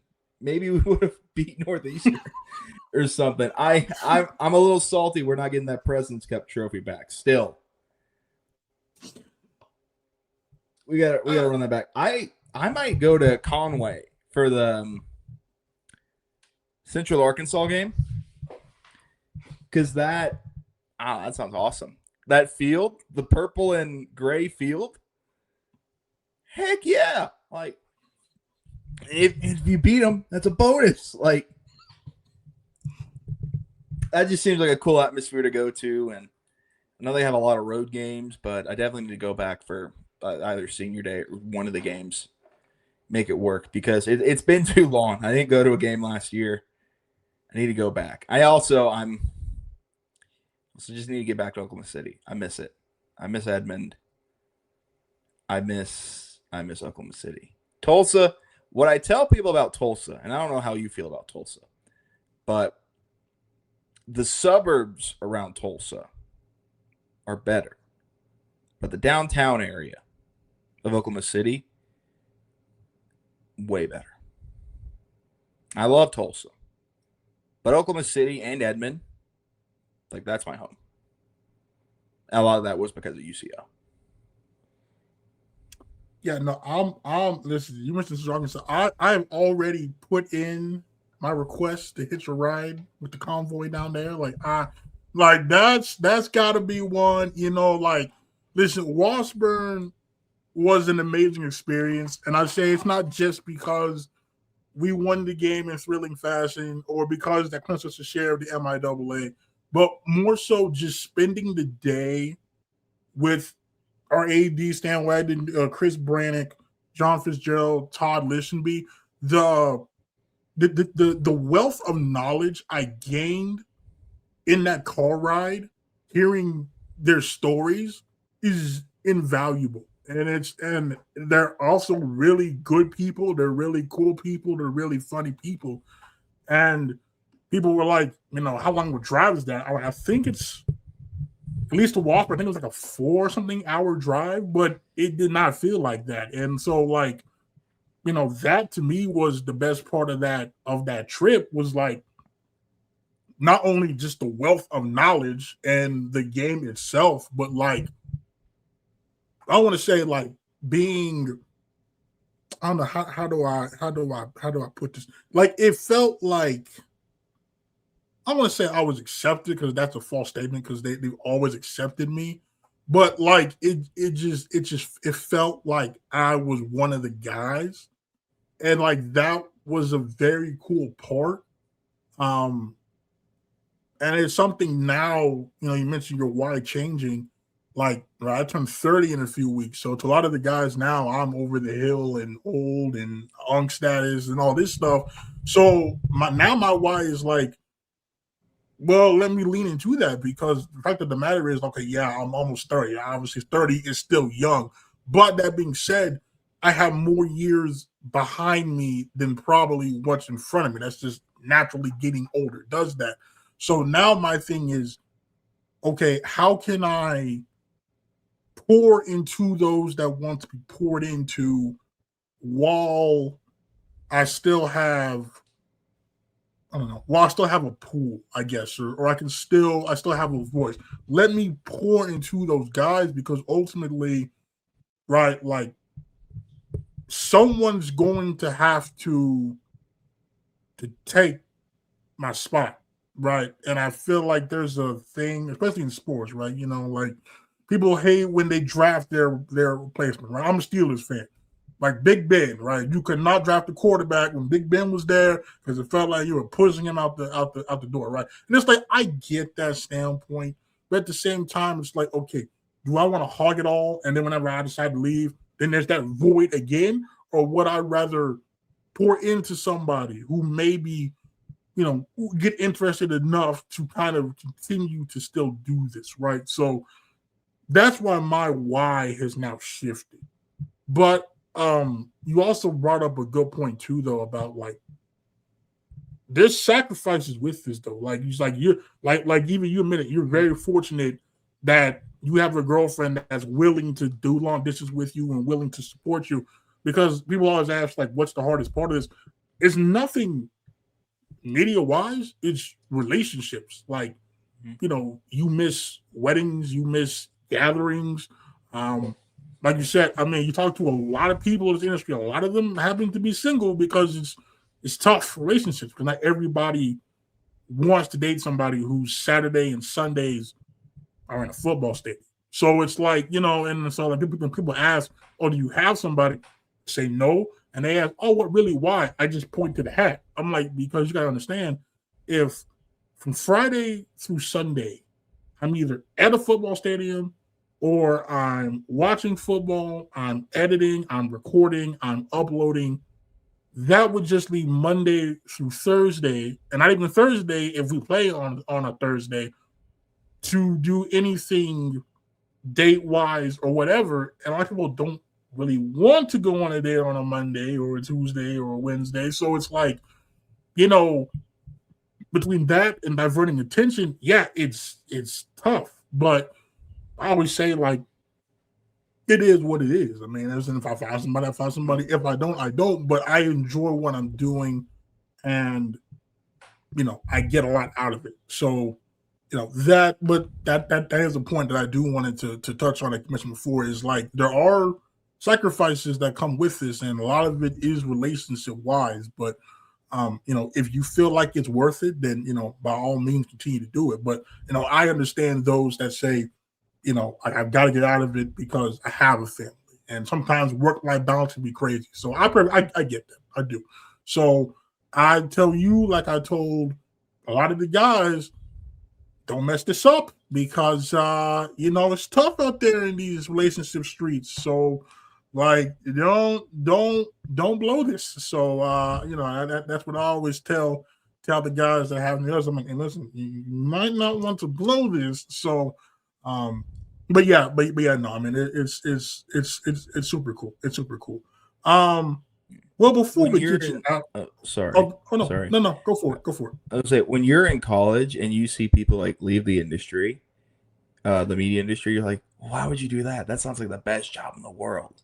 Then you get in it and you go, oh, I get it now. I totally get it. Like we had people leave, whether it was, I think they left the business. And when they did, I was like, shoot, I'm going to miss you, but I completely understand. Because, well, local news is a tough gig. It's a really tough gig. And then just the sacrifices that go into, like, I'm working mornings now. I never woke up at 4 a.m. on purpose. I never woke up at 3 a.m. on purpose unless I had to go to the bathroom. Like, it has been such an adjustment. It is crazy. But I am somehow making it work. Somehow. I need to get a better sleep schedule, man. Like, it is bad. It's kind of bad. Working in media, you'll never have sleep schedule. Like I remember when I was working with the Thunder, I had no sleep schedule because sometimes I'd be working games. It means I got to sleep during the day to work the game at night. But then like a day later, I got to be in there at 8 a.m. Like you kind of, and like that was the reason why I did eventually leave them, was because like I needed some resemblance of a schedule, and it made like doing this tougher because you know how long the NBA season is. So, like it runs into football season. So like, then at that point, you're already running on fumes by the end of football season. But then you add that on top of it, it just got so like, no, I completely understand. Like I said, the off seasons used to drag on, like you used to feel like it took forever.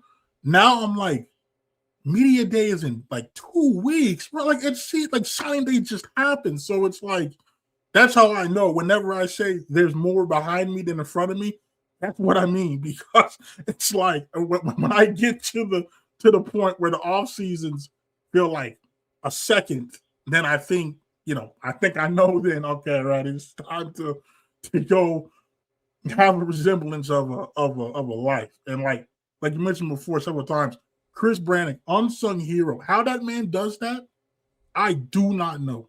Because like the amount of not just work, but like hours and effort and knowledge he has to put in, being, the SID, having to keep track of the majority of all sports on campus. Like it is like seeing his game day for home games, the multitasking he has to do. I'm like, When I say huge shout out to Chris Brannick every year, like I truly mean it. Like he is truly an unsung hero in all of this because he's the cog that makes a lot of this go. So, I always be sure to shout him out because, like I always say, if there was no Chris Brannick, there would be no Cho Show because obviously he hands out the passes, but he also provides a lot of the info. He does the stats. He sends out all the media relations stuff. True unsung hero. So like Chris Brannick is just you talk about just a legend. Like people say, "Oh, I need to be in the Hall of Fame." Listen, if Chris Brannick is not one day in the UCO Hall of Fame, I have questions because you got to be first ballot at this point. We need to start that up. Put him in now. You still got time. Oh yeah. No. I think they already announced it. 2027. Put him in 2027. Yeah, Chris Brannick, bro. Like we got to. Like there is no way. This man is a UCO Bronco through and through. Like there's no way. And such a great guy too. Like I said, Chris Brannick's awesome. Like I said, before we get out of here, though, we kind of do with all the new guests, kind of some get to know you type questions. So, as a sports guy, do you have a favorite sports team? I do. I got the list. Do you want like one or do you want like by league? Whatever you want to share. NFL, I feel like this could get me in trouble. Denver for NFL, Broncos, Thunder, Texas Rangers for baseball, St. Louis Blues for hockey, college sports, obviously UCO, but in the Division I ranks, Oklahoma State and Nebraska. Okay, Nebraska. Now, Dev Matthews is a Nebraska fan. I got it. So now he told me his reason why. What is your reason for being a Nebraska fan? So basically, my girlfriend's stepdad is a Nebraska fan. So she's a Nebraska fan. Okay. And so I'm a Nebraska fan. Okay.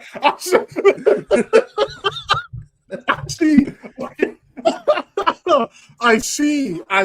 Okay, see, that's kind of how it is for Pete. So his wife's family are Nebraska fans. Therefore, by virtue, he has to be a Nebraska fan. So, like, okay, I get that. Now, I will say, I do appreciate you not listing the Dallas Cowboys as your favorite team because how you can't say it. That's my girlfriend's team, though. Is what? That's my girlfriend's team. That's my dad's team. Oh, nice. I've had to sacrifice some of the hatred there. I like Dak. I think Dak is awesome. I think he's a good guy. I don't know the divorce thing or the canceling of the engagement was kind of weird, but he's got a good story, and some OSU guys have come through there. A lot of OU guys too. Yeah. Yeah, man, I used to be a Cowboys fan, right? I was a Cowboys and Steelers fan. And then one day I woke up and I was like, you know what? Why am I doing this to myself every Sunday? Here I am.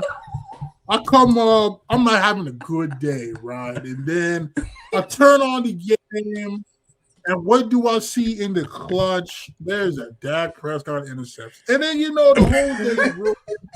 You got Monday the next day. And, you're just like, why would I do this to myself when I'm also a fan of the Steelers, who I have never seen a losing season of? And at least if they lose, I'm not concerned because we have Mike Tomlin and we have a good defense and we can win games off the leg of Chris Boswell. And so I said, you know what? I'm going to resend my Cowboys card. I'm going to go all in on the Steelers. And I got to tell you, best decision ever made when it came to NFL because sure, you can make the joke of, you lose in the first round of the playoff. I always say, at least we get there almost every year. You talk about like, the offense is bad. Okay, with the fact that we made the playoffs one year with Devlin Duck Hodges starting football games. Okay. I think is very telling there. I recall the year Dak got hurt, they won what? Like 4 games in a division where the winner only had 7 wins. So it's just like it is, like it is what it is. I enjoy peaceful Sundays, right? You just relax, If we lose, hey, you know what? It's fine because we're probably hurt, right? That's Pittsburgh's problem. We get hurt at the beginning of the season, get healthy, make a run, right? Or we start off really good, get hurt, hold on. But, it's like, we didn't do things right. We waited too long to get an offensive line, so now our quarterbacks get killed. We kept Big Ben on too long, so then we have to draft Kenny Two Gloves and sign Mitch Trubisky and try to fool ourselves. But the fact that we still made playoffs, so that's how. So you saying you're a Denver fan, I appreciate that. That is a franchise that has gotten back on the right track now with Sean Payton and Bo Nix, and so not hearing that, grade A, because I'm just like, it's like you love them. You love them. I respect the fact they're Cowboys fans and respect the fact that through it all, they're still there. That's a truth. Those are true fans, and I can respect that. But I couldn't do it anymore. I just had to. Dude, I don't blame you. It's been 40 years. You got Jerry Jones as an owner. It's like you're gonna have a bad day. Like, it's tough. Like the fact that we've each experienced not only a conference championship game appearance, but a win, a Super Bowl appearance, and a Super Bowl win before they've gotten past the second round. I'm just saying, Spain has more semifinal wins than the Dallas Cowboys do. Just it's like, what are we really doing here? But hey, to each their own. Listen, I don't judge too much. I'm a Brooklyn Nets fan, right? It's a painful existence, I get it. But at least we don't think we're going to, every year is our year coming off of winning 15 games, right? But it is what it is. Sean Marks, listen, I don't know. To be honest, I have not followed them closely since 2021. Is that when the KD foot on the line thing happened? After that, I've kind of lost interest a lot. I haven't really watched the full NBA game since I left the Thunder, to be honest. I don't know. I couldn't tell you. I just know we got Julius Randle and Michael Porter Jr. And that's a team, all right. What we're gonna do with that, I don't know. But I'm a Nets fan at this point. It's just solidified. So, I'm here. If we ever win it one day, great. If we don't, it is what it is. But I used to be a diehard Nets fan though. I used to wear jerseys every day I went to school. It was a different Nets jersey. It was Jeremy Lin. It was D'Lo, Karis LeVert, Spencer Dinwiddie. What I had? Oh, and a Joe Johnson. And I would just rotate that. So every time you saw me, Joe. I had on. Dude. Yeah, bro. He rocks. Darren Williams. Darren Williams. As a Nets fan, Darren Williams is I don't know, next to Billy King as two of the most hated people in Brooklyn. Darren Williams, he had 1 year where it was all right, Darren Williams, this is a guy, is he Jason Kidd in his prime? No, but this is a great point guard. We got Brook Lopez. Then he fall off a cliff. And then you're just see, now we're stuck with the overpaid point guard that we have to stretch and wave, and I think up half the cap. I'm so glad that Spencer Dinwiddie came, took his number, made us all forget about Darren Williams because I don't have much good to say about Darren Williams. We'll focus on Spencer Dinwiddie. I know you're a big Spencer Dinwiddie guy. The GOAT, yes. I'm hoping he gets signed somewhere. Yeah, he was. Didn't he like ask for his contract in Bitcoin? Did that work He out? did. He asked for like Did he part of just it. lose? He's a very I was like, eccentric man. I'm saying like, oh, that's a good move. That's a smart move. And then he's like, oh no, wait a minute, no, it's not. No, it's not. Poor guy. He's a very eccentric man, as evident by him rocking the goatee in the year of 2026. But hey, that's you talk about a guy. Listen, I'm gonna you talk about a bright spot right there in like the early Sean Mark years where it was brutal. Like we're starting Randy Foy and Anthony Bennett, like getting Spencer Dinwiddie out of nowhere. Like you have no idea how much hope that gave. Like we were at that point in time, we were so desperate. We thought Isaiah Whitehead at pick like 47 was the future. Like you people don't understand how bad. I think so, went to Seton Hall. I remember that guy. Exactly. Like, oh, right. Exactly. So like that's why I get annoyed, especially when Thunder fans will try to like when they had their down years. I'm like, listen. You have how many picks? Okay. You have who as your GM? Like, what are you concerned about? Like, try being a Nets fan circa like 2016 through 2018, where you're starting. I went to a Nets game against the Thunder, and we started Brook Lopez, Anthony Bennett, Trevor Booker, Sean Kilpatrick, and Randy Foy. Like, I mean, like, I'm just, and the fact that we actually were winning in that first quarter, I got in so much trash talk though in that first quarter was fantastic.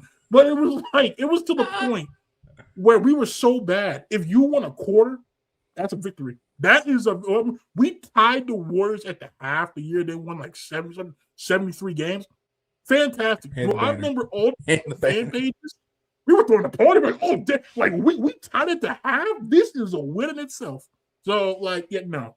Like it's a painful existence. But we're here. I knew the whole KD Kyrie thing was gonna fail, and then we got hard, and I was like, yeah, we're about to fail this again, aren't we? And we did. And here we are. Here we are back again. But we'll forever have the 2019 bench mob Nets that will live on as a lone bright spot. Yeah, which is sad. I mean, like it's like, what? Hey, at least Jeremy Lin. They didn't have to get rid of them yet. They were fun. Yeah, it's like, hey, at least Lopez and Lin got a ring. So that's something, I guess. But it is what it is, though. So okay, we're good. Not good. Okay. Let's see. Okay, your favorite hobby outside of media stuff. This is such hanging out with my girlfriend. Like, I love my girlfriend person, and like that's all who I want to hang out. Like that and my family and like a few friends. I'm just like, I'm good, man. Like I don't really like it is we mentioned it earlier, it's just like I just like, well, what do I do now? I'm gonna go hang out with my girlfriend. Like any chance I get. See, I like that because now for me it's like, is there football on? There's football on. Okay, I'm gonna go watch some football, right? Like that's kind of how it is. But now I also want to point out the fact though. Now you are a big wrestling fan though. Yes. Okay. Now we're getting somewhere. No, I'm kidding. So I am. Yes, I am a big wrestling fan. Shoot, I'll give you some breaking news here if you want it. Go for it. You ready for it? I've just been named the new ring announcer for Wrestling for a Cause up in Tulsa. My first show will be August 1st for their Summer Sizzler event. So I'll be doing Nice. some ring announcing with them. They're a great company. I did a story with them back in October. We got that set up, and I'm fired up to do that. So Nice. yeah. That's great. Like that's legitimately super cool right there. No, that is cool. You know, I would say like it reminds me a lot of myself. I used to be a big wrestling fan back in the day. Like I grew up in the ruthless aggression era, so think like I don't know, like yeah, we still had like John Cena, but like this was like Kurt Angle, basic Eddie Guerrero. John Cena came to the ring in a jersey and would freestyle before the match. We had yeah, exactly. We had the young Randy Orton when he was in Evolution with Batista, and we had Prime Undertaker. Yeah. Yeah, Prime Undertaker that would literally scare the pants off you, like him and Kane. You like legitimately were scared of. We had Big Show when he had hair. Yeah, it just was a. Like, that's how I'm dating myself, but like I remember Big Show had hair. Kurt Angle shaved his head. I remember. I remember when like the cruiserweight division was like a thing that was only on SmackDown, and the women's championship was only on Raw. And I remember the Rey Mysterio push that, like, looking back on that, I was like, they really just exploited the man's death for ratings. But like at the point in time, though, it was like, oh, look at Rey Mysterio, like, he won the Royal Rumble. Yeah, like, they get the lady, you know what I mean? It was like, thinking about it, you're just like, I remember when like Edge rose up through the car. I'll never forget. They had Elimination Chamber, and I was a huge John Cena fan, like most people my age were at that point in time. And like back then, you could go on WWE Network on the WWE.com, and they would tell you the results of pay-per-view. And there was a New Year's Revolution, but it was on a Sunday. So being a kid, I had a bedtime, right? So I was like, that next Monday on Raw, I'm like, oh, I hope John Cena won. And they showed the highlights. John Cena won. I'm like, let's go. And then they panned to the stage, and there was Edge, who had won the first ever Money in the Bank. And I was like, oh no. And he cashed it in. And it was John Cena laying on the bottom turnbuckle, sprawled out, just all covered in blood. And it's just like, oh, come on, John, you got this. And he stands up, and he just gets speared. And you're just like, oh, he'll kick out. And he does it. And I remember being crushed. Like, that was such a sad day. It's like, not Cena, and man. Then the Raw right after. It's like, hey, why is there a bed in the ring? Like, they're going to do what? Like, what? They're going to do what? What a time that was. Hey, what you watching? No, it's not what it looks like. This is wrestling. Is that a bed in the ring? And a lot of like, I started getting into wrestling in 2021. So a lot of that's just like retroactive, and I've like gone back and like, oh, they really did that, huh? It was a wild time, bro. It was like I grew up because it had been like, I would say 2005 to like probably 2010, 11 was like the time I was really into it. So like I remember when they brought back the ECW as a third brand after One Night Stand, when Rob Van Dam beat Cena for the WWE Championship. I remember that's one of my favorite matches of all time. That match is great. I have it on DVD. That's a fantastic match. And I feel conflicted because Edge is the one that speared Cena, so Rob did a frog splash. And I'm like, do I have to cheer for Edge now? Or like, how does this work? I hate that man ever since he had beat Cena. But yeah, and then like I said, they introduced ECW as a third brand. I'll never forget when CM Punk debuted. This is like long hair, this fire burns intro, CM Punk, first feud with Mike Knox. Like people like that that is CM Punk. I get CM Punk's feuds now, and that's great. But that to me is like, that was CM Punk. Like that ECW CM Punk, I never forget when they moved Bobby Lashley over there and he became like their version of John Cena, with just like defeat insurmountable odds. Like, it just was wild times. Kind of do that with Bobby Lashley just because he's just like, look at him, dude. Like, he's a brick house. Like, I don't know if he needs to overcome anything. I think he just spear you and you're. I don't want to get up anymore. No, bro. They had a one night stand pay-per-view where it was supposed to be a one-on-one Extreme Rules match with Vince McMahon, but obviously there was Shane McMahon and then there was Umaga, so it's 3-on-1, and he was just getting killed too. And like looking back on it now, I'm like, there's no way he literally could have survived the beating that he took and still won this match. But he ended up winning the match. But as a kid, I was just like, yes, Bobby Lashley, undefeated, absolute unit. I had to explain to my me and my girlfriend were going back from the Post Malone concert on Saturday, and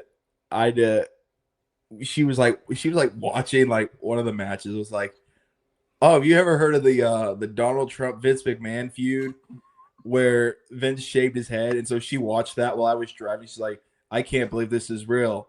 I say, neither can I. Bro, that's what started the Lashley feud, bro. And then we got Vince off. Bro, what a time that was. I don't understand, bro. How did they get away with that? It was a different time. It was the mid 2000s. It was a different time, bro. Like some of those gimmicks back then, you're like, yeah, we couldn't do that today. Like, that's not gonna fly. Like, one of the women's matches too. You're just like, oh, it was so bad, bro. It was so bad. Like and Jerry Lawler being like a creep. You're like, it's like unless like, it, okay, yeah, like unless it was Trish Stratus, Mickie James,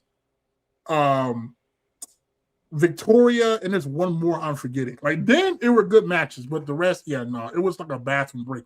So I'm glad that has gone the way it has now, where they actually get legitimate time to wrestle and showcase their skills. But I also remember, I remember when they finally pushed Jeff Hardy. Jeff Hardy WWE Championship run, stuff of legends. Like to this day, I'll still talk to Robert Gibbons about that. Like you had to have been there for that, man. When Jeff Hardy broke through and won that championship belt, and he had the Writing on the Wall theme song, and he came out. Oh, bro, that was like that was peak. And I felt kind of bad for Matt Hardy. It's like Matt was good, but it's not Jeff. Like it was a time where it was Cena and like Jeff. Like I mean, like neck and neck, like rise with popularity. It was a wild time. I mean, it just was. Yeah, and then Batista had his. I remember when SmackDown was on UPN, like it was on over-the-air television, and I remember every main event when Teddy Long was the GM was a 6-man tag. Without fail, they would every first segment would set up the main event of a 6-man tag. I was just like, well, can we get a that, or you're going one-on-one with the Undertaker? It's like, no. Like, how do you not know that's coming? Like he does it every time. And then when they turn JBL heel, oh, bro, you know what, that JBL heel run? Oh, that was so annoying because like they gave his whole faction like all the belts. It's like the Bastard Brothers had a tag team, and Orlando Jordan had the United States Championship after they cheated to beat Cena. But like, oh, that was, and that OG Cena United States Championship sprinter belt, stuff of legends. Oh, I remember seeing that for the first time, and I was like, that is just awesome. Now you look at it and you're like, that is so 2000s, it isn't even crazy. Like, it looks so weird. Think about it, though. Like when Randy Orton or anybody else would like win the belt, and it was like they wouldn't even spin it, so it just looked weird because like that isn't their gimmick. That's John Cena's gimmick. So like, yeah, So like Edge put his little rated R in there, and that was cool. But like nobody else ever did anything with it. So it's just this spinner belt that doesn't even look right on anybody else because it's not their gimmick. So I'm glad they finally did that at some point. But yeah, that was a wild time. When they brought back DX, that looking back on it now, there were awful segments, but it's like a team. That was hilarious. Like that was hilarious. It just bro, yeah, it was a time. Like when Kofi Kingston had a fake Jamaican accent. That was like it just bro, he had the fake Jamaican accent, bro. I just what a time that was. SOS. I hear him shouting. Yeah. It just was so bad. And then there was that one time where they had like no tag teams. They were just throwing like it was like Miz and Randy Orton together. They would throw Big Show and Kane together. They would just throw together like two random people and have them just win the belt. And I'm like, God, that's it was a time. Like I would say from 2003, 4-ish until like to 2010 was like peak time for me. Like I remember when Raw was on Spike. I remember when they had their B show of Saturday night. I think it was called Velocity, which was SmackDown. Sunday Night Heat was Raw, and it was like you really would just like watch it because they revived Saturday night's main event. Oh, yeah, I forgot about Vince that. McMahon took on God, which was crazy. Then you had the tribute for the Troop thing. And I remember when pay-per-views used to be like brand exclusive, except for Survivor Series, Royal Rumble, and WrestleMania. But like they were all other ones were like brand specific. Man, it was a time. Now, some of the storylines aged badly, like the whole Vince McMahon faking his death thing. But like there was some that. Like there were some that were good, but it just like I said, it was man, it was a time. And so like I don't know, some people might be like, man, wrestling sucks now. And I'm like, no, not that it sucks. It's just it's a different era. So like naturally, if we grew up with that, then yeah, now it's not gonna hit the same. But I feel like talent wise, it's probably significantly better than it was then. I mean, because you've got TNA's doing their thing, WWE's doing their thing, AEW's doing their thing. I mean, back then it was mainly WWE. Like, yeah, TNA was a thing, but it was its own separate thing that only got on Spike because they lost Raw, and they had their own like 6-sided ring and stuff. I mean, it was a good alternative. But then they hired Hulk Hogan, and then they just became retirement home. I'm watching the Dark Side of the Ring. They did a 3-part one about Jeff Jarrett and TNA. I finished part 2. I actually watched both part 1 and part 2 tonight. And I was like, oh, this is good. This is good. Like they had some good stuff going there. And I'll tell you, the first time I watched like a live WWE thing, 2020 Raw or 2020 Royal Rumble, Kobe Bryant died that day. And I'm just like, oh, I guess I gotta go watch this Royal Rumble now. And I was just like, man, Kobe died. Like, what the frick? Like, and then Edge came back. Everyone was freaking out. I'm like, who's this guy? I was so unfamiliar with it. And then I looked at my list. I'm like, dude, he's a rated R superstar. This theme song's sick. Okay, bet. Like, and then I left, and then Pat McAfee joined SmackDown. I was like, I like Pat McAfee. I'll go watch SmackDown. That was fun. And then my buddy Levi was like, have you ever seen AEW?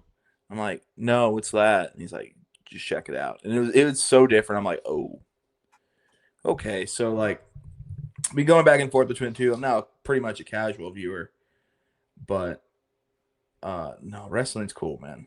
Wrestling's cool. And then I could dive more into the independents and all that. Like, I've been to a couple shows. AEW tickets are like when they're in town. Like I think it was like front row, or not front row, like a couple rows back. It was like $90. It was like, Oh wow. yeah. Opening match was John Moxley versus Shelton Benjamin. I was like, nice. Shelton still got it. I was like, Shelton, man. Shelton Benjamin's still killing it. He was so underpushed. It was ridiculous. Like the furthest he got was like United States champion and Intercontinental champion. But Shelton Benjamin at his peak, though, oh, like S tier matches, though, like the things he could do, S tier, like so good. He was so Him good. and Bobby Lashley, an MVP of a faction called the Hurt Syndicate on AEW. And they're just beasts. I think Lashley might be hurt, but they're good, man. Moxley kills it every time. One of the shows actually had like Rob Van Dam in like a Van Dam in a 6-man tag with Samoa Joe, Swerve Strickland, Hangman Page, and Hook, who's Taz's son. That was one of the main events I saw. Yeah. Wow. I remember Taz was like the voice of SmackDown for many years for me. That is. Yeah. He does commentary for AEW. I think I saw him one of the times. There's a show I went to in Oklahoma City. The commentary was like in front of the stage. The last two were in front, like where commentary like normally is, kind of in that like little, kind of like the back there. So like one of them, like Jim Ross, like showed up. I was like, because obviously Oklahoma, so you're like, oh shoot, Jim Ross is here. And I almost fell. I was like, oh man, buddy, I just like he's getting hurt so much. I love the guy. He needs to hang it up. Like, yeah, I just feel bad. And Jim Ross is great. But no, those shows are really fun. I took Maria to a Monday Night Raw show because she has become a big fan of Rhea Ripley. And when she heard her music, she like popped up right away. I was like, gotten her into wrestling. This is awesome. You're like, yes, that's how you know. That's how you know when the music hits and you start losing it. That's how you know. Yeah. Oh, that's how you know. Oh, but, or like when you knew who was coming, but they would like delay it, and the crowd just gets more hyped, and then it finally would hit. Oh man, that's bro. That it's funny you mentioned MVP. I remember when he had debuted, like they hyped him up so much on SmackDown. Like, here comes like franchise player, this, that, and third. They had a live contract signing and everything like that. And he came out through the tunnel with the smoke, and I was like, oh, like this guy here. And then he was like a mid Carter for like his whole run. Although he did have a Inferno match with Kane that was like insane because they would literally set the ropes on fire. Yeah, like different time again, but like you're not gonna have that now. Like shit, bring that back. I don't know. Inferno match sounds kind of like sick. We had like casket matches, buried alive matches. What else we had? We had like no holds barred, where I mean like it was like some like legit ECW type stuff. What else do we have? There was obviously there's TLC, which that just peaked like Dudley's hard peak stuff right there. Last Man Standing. Edge is my well, I've yet to see him at a show. I thought there was gonna be like multiple times where I would see him and he hasn't shown up in any of the shows I've been to. I'm like, oh come on. That's my white whale right now. But I don't know if I have enough. He's probably retiring after this year, so who knows? Hopefully I get to find a chance to see him. I think that'd be awesome. Yeah, Edge at his peak, boy. Yeah, that's good days. I saw it. I'm like, good to see that he also enjoys wrestling because that That was indeed a staple once upon a time. Okay. Okay. Let's see. Your favorite food? Ooh. It changes, man. Like I have become like right now, like a s'mores blizzard might be my favorite food from Dairy Queen. I know it's like a dessert or whatever, but I've just been really craving that lately. If you want like an appetizer or like an entree, I would probably say probably just chicken fingers, like some Raising Cane's chicken tenders with the sauce. Like, that's good. That's some good stuff.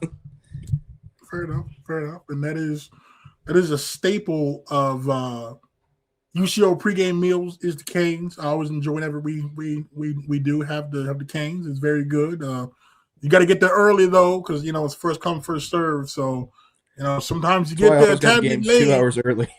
Yeah, bro, exactly. It's like but between the parking and the food, I get there now when the gates open because I'm getting a good parking spot and I'm getting the pregame meal and like, bro, yeah. I mean, I will say though, like, I know Henry makes a lot about the pregame meals and all that stuff, but like, listen, like we get some good stuff though. We get like Whataburger, there's Cane's. Sometimes there's Chick-fil-A, which is also ST. I think we got Slim's a few times. I think I We've brought had Jersey pizza Mike's one time. Yeah, Jersey Mike's. There was, I feel like we had Slotsky's one time. I know we used to have like Hideaway and other pizza, and then at one point we had like barbecue. Yeah, it just was. Yeah. I mean, you get some really good stuff out of that, and then I think like what else do we have though? Like it's usually like a steady rotation, but I mean it's never something where I'm just like, oh, this is what we have. Like it's always some pretty good stuff. So like that's also a perk too. You got to get there early. One thing I told Dante, I was like, get there early. You can get the food and at least get the drinks. That goes faster than anything because like the photographers and stuff. Like you got to get 2 waters like immediately. If you wait to get a water between kickoff and half, forget about it. You can forget about it. I always try to sneak in a Pepsi too. I'm so glad UCO was a Pepsi school. I love Pepsi, so I was just like, thank you. See, my move was always the Mountain Dew. I would get a Mountain Dew at halftime, get that boost, because at halftime there's that low energy kind of starts to wane. Like, all right, I gotta wake up for the second half, like that. But yeah, no, I mean that. And I think we have brisk tea now too, which I think is also fairly new. We got brisk tea, and then there's like the other flavor too. There is a brisk tea flavor. I think they do. They have like a really good fruit punch, and then they have. Oh, there's another flavor that I really liked of theirs that I haven't had in forever. But yeah, no, brisk has some good stuff. No, I know it is good stuff. I mean, hey, like I said before, hey, that's another perk too. Is hey, listen, they'll feed you, they'll give you drinks, you still get your stats, and the best part about the stats is like that's a team effort. Like I feel like everybody in that section of the press box helps contribute to doing stats, which I think is cool. Like because I mean, I know, obviously you did it right. You've got somebody watching offense, somebody watching defense, but sometimes it's hard to see Cough Emporia with their gold numbers on a white jersey. So like sometimes it takes all of us to like figure out who did what and stuff. Like it is a total team effort, but like being up there is a blast. Yeah, I mean, we have one of the best. I mean, the UCO is one of the best stadiums in Division II, so we're spoiled in that regard. That stadium rules. That press box, nice and spacious, great for hosting the OSSAA state championships. That's always a joy. I enjoyed being there on those weekends, helping Chris out. it's 12 games, like 2 weeks, and you're just like, all right, let's party. I always try to play Enter Sandman when teams were coming out because I was doing like DJ. I was like, I want to play Enter Sandman each time during every entrance because that's the best one. Like, I want to play Enter Sandman again. Yeah, no, bro. That and then being right next to the coach's booth is also great at times too. Because there'll be times, bro, where like there'll be like a play, and we'll just look over. We'll just be like, what? When you hear them slamming stuff, you're like, oh, uh-oh. Bro, well, no, I think the best. You remember Central Missouri, bro? They were so loud. I was recording the kneel down. You could clearly hear them. Background of that going crazy, bro. So speaking of that game, were you the one that was like, I think we could upset them? Or did ISIS like, oh, maybe I think it was you. I think you were like, it was no. It was you because I had said that whole week. If we can keep it to within 14, I'll take that. But before the game, though, you were saying like, no, we can put an upset, and I'm like, oh no, man. I mean, Zach Zabrowski's the D2 Mahomes. Yeah. Like, I get we beat the out of Langston. I was like, we beat the out of Langston, but like, this is a whole different beast. And we won that game by 17 points. And I went back and watched that last year for the rewind, and it's still crazy.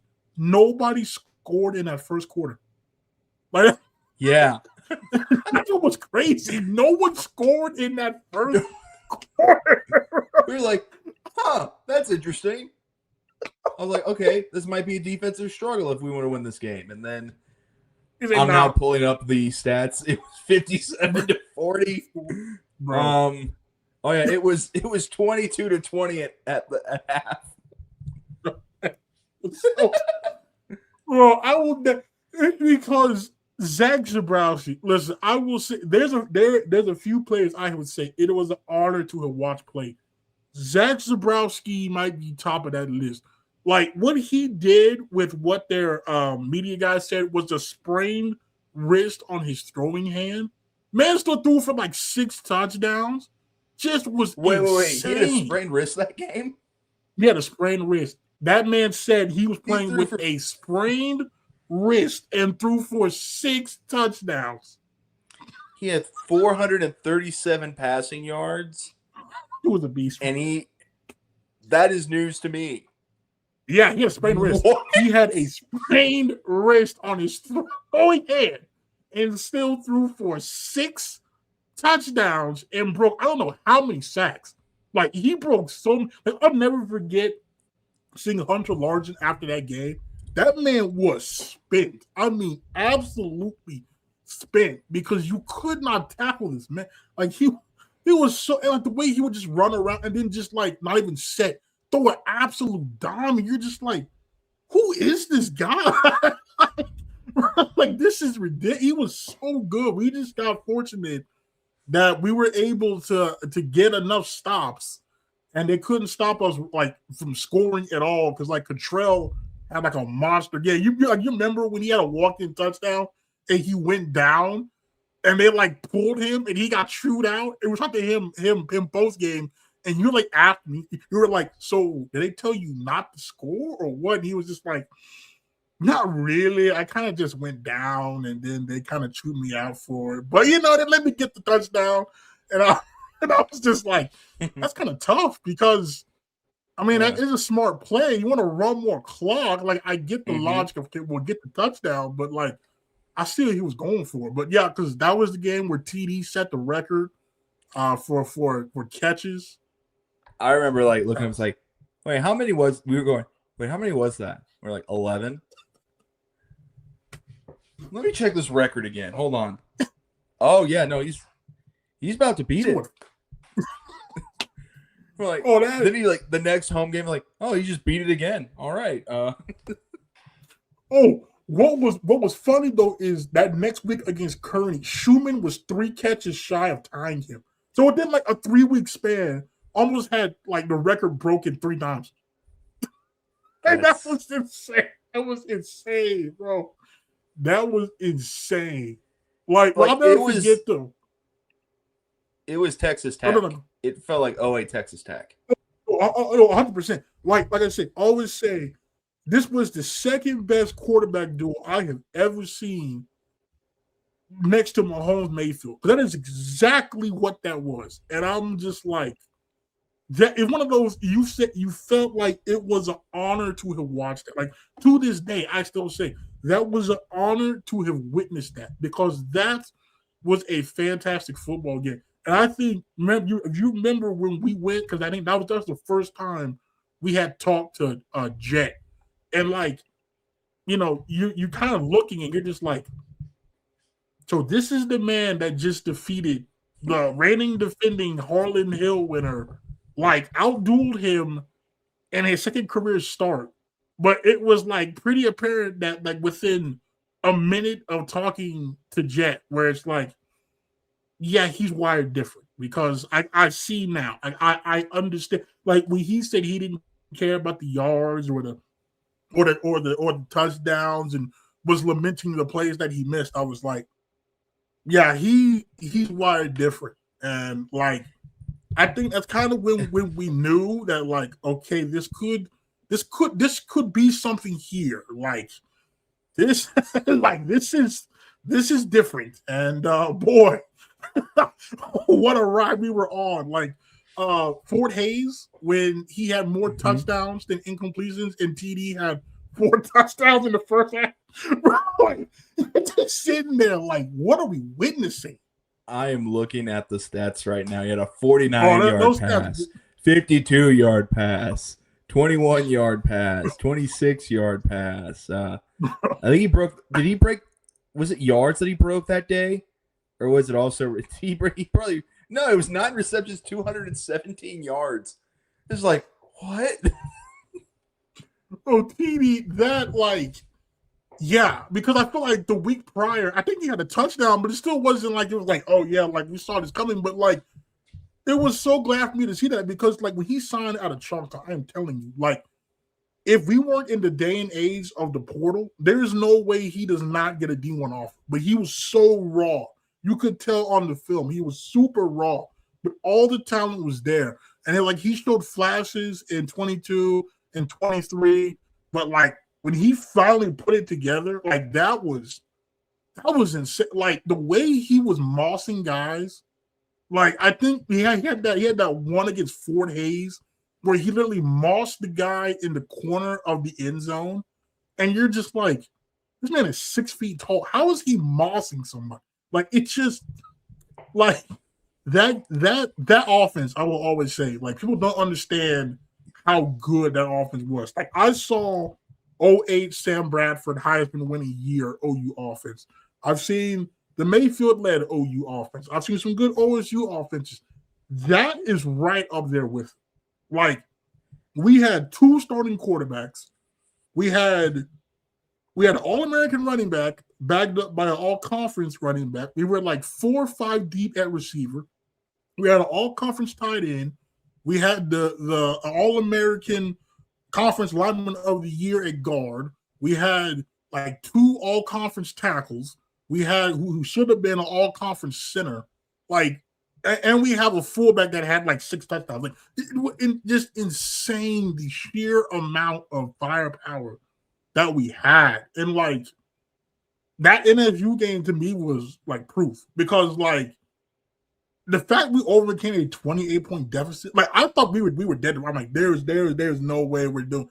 And I'm like, the fact that we can score in the blink of an eye, like that was, yeah, that was some staggering stuff.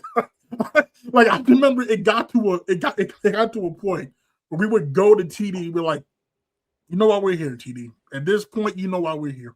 And like I had to start burying the lead. I'm like, listen, I could start with TD again, but like I mean, we got to give it to somebody else here. Like, it's just, that was that was wild. I think that was truly wild. I remember being I was in Nashville, visiting my sister, during that game, and I checked my phone. I was like, "Hey, that's weird. Why is Northeastern State up 21-7?" And so I texted Chris, "Hey, is this the right score?" He goes, "Yeah." I'm like, "Oh," and I put my phone away for a little bit, and I checked, and it was like, "Wait, we won?" Or it was the fourth quarter. I was like, "No way!" And so I put on Listenbee, and I was like, "Holy crap!" What? There was, that game, Missouri Western and Washburn, those are games where how did we get out of that one? And you're just thinking sometimes you'd rather be lucky than good, because holy heck, there was I was like, is this over? I was like, it's so over. We're not, the season's over. We're not gonna, and it's and somebody would step up. Dawson Hurl stepped up. Colby Stevens had a return touchdown. 92 yards. 92 yards. Return, Nikki down the sideline. Makes no sense. Nikki Quevedo sent the game into over. You're like, how did this happen? To me, what goes overlooked is none of David Williams hit. People don't understand. Yes. Missouri Western literally had the game won. D. Will comes in there, destroys the man to the point where he fumbles the ball, and the ball happens to go back behind the first down marker. And not only is it not a targeting call, but it's fourth down. And then instead of running it, they pass it, and Kobe gets the deflection. And then we put in Dawson Hurl, who was cold after a weather delay. And don't forget as well, his first pass, he threw it right to the linebacker, and he dropped it. And then after that point, Dawson became prime Aaron Rodgers and led us down the field. And then we got to the 1 yard line. And I thought we got the touchdown on the first snap. They said we did it. The clock is running. At this point, I'm like, are we even going to get the snap off? And if we do get the snap off, are they going to call us for a false start? And we got the snap off and got the touchdown. Then you go to overtime. They go for it on fourth down. Hunter and Zane make the stop. And you said then Nikki comes on the field, hits the field goal. Right? So at that point, you're like, okay, I don't know how we pulled that off. You go to Washburn. We talk about kicking. We talk about the MIAA being the SEC of D2, where every point matters. Washburn missed an extra point and 2 field goals. Despite that, their defense stops us on fourth down. They have a drive.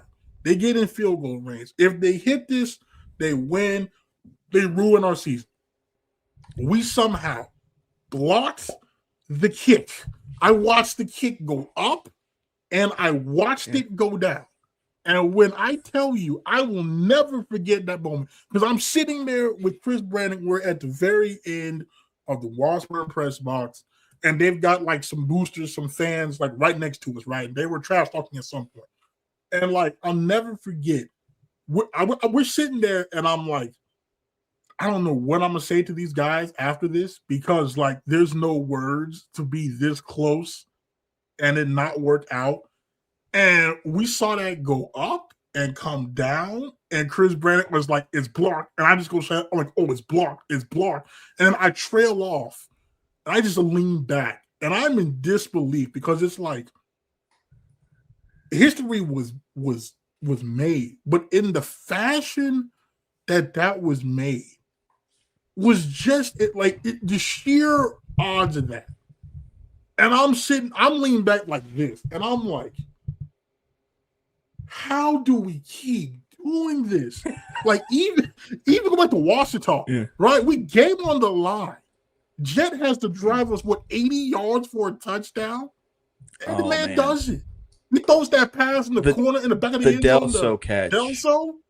Oh, and then we gosh, bro, the toe tap. That was an NFL catch. I'm like, no way.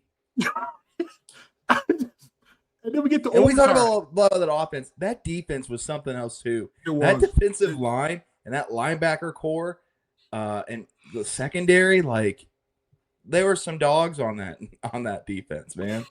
They don't get enough credit. Like Noah West is an absolute beast. Puckett, Zane Adams, Hunter Largent, like those dudes were monsters.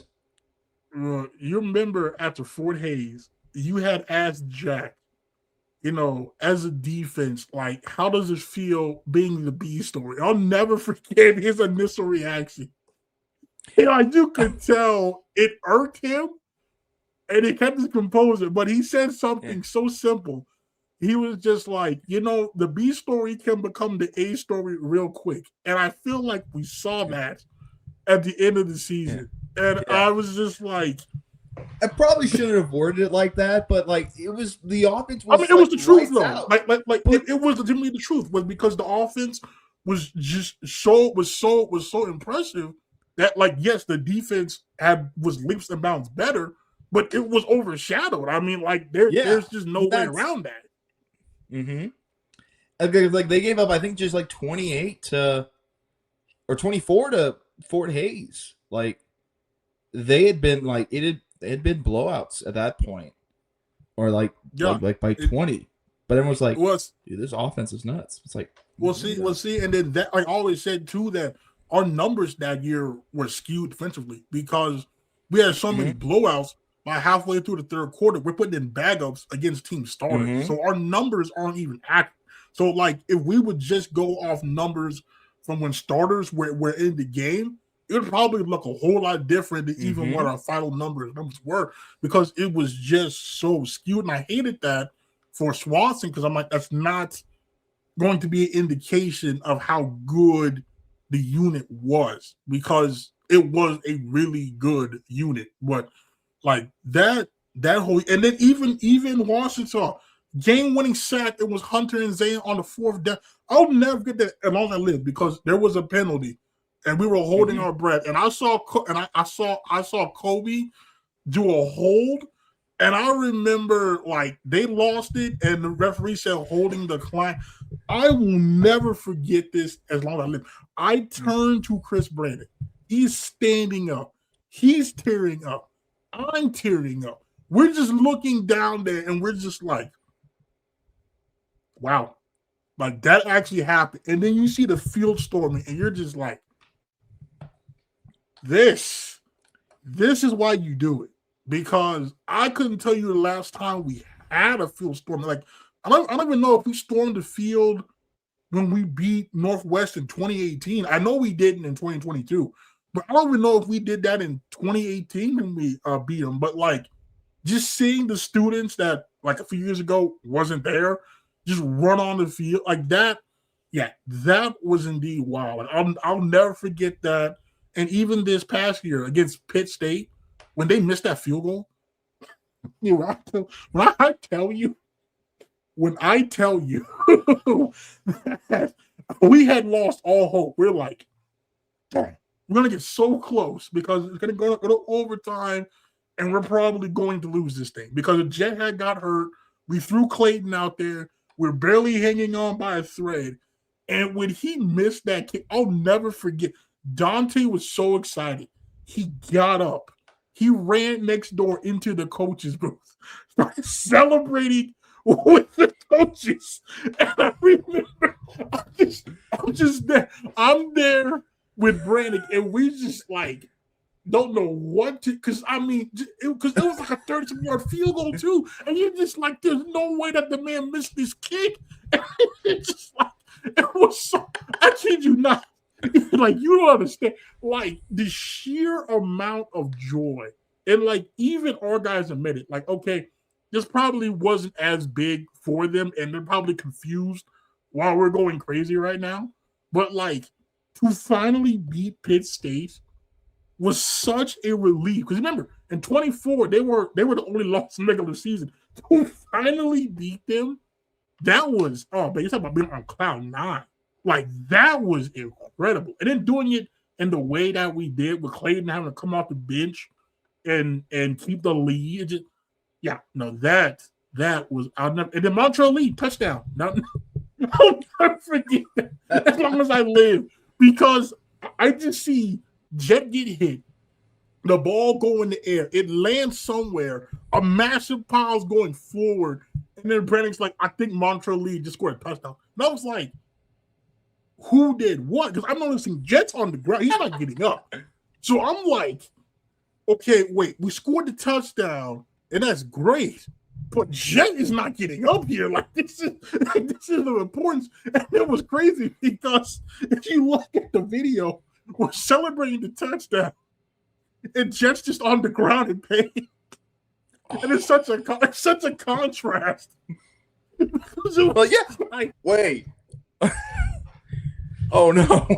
Yeah, right. Yeah, it was just like, Jet is hurt. And then at the time, I'm like, now this might be bad timing, but I also don't want this lost.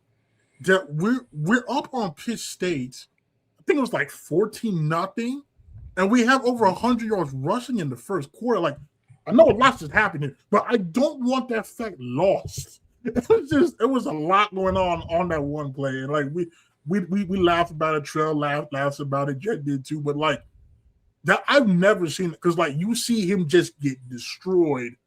He's on the ground, balls in the air. There's a massive pile. Montreal Lee falls in the end zone. He gets a touchdown. You're in disbelief there.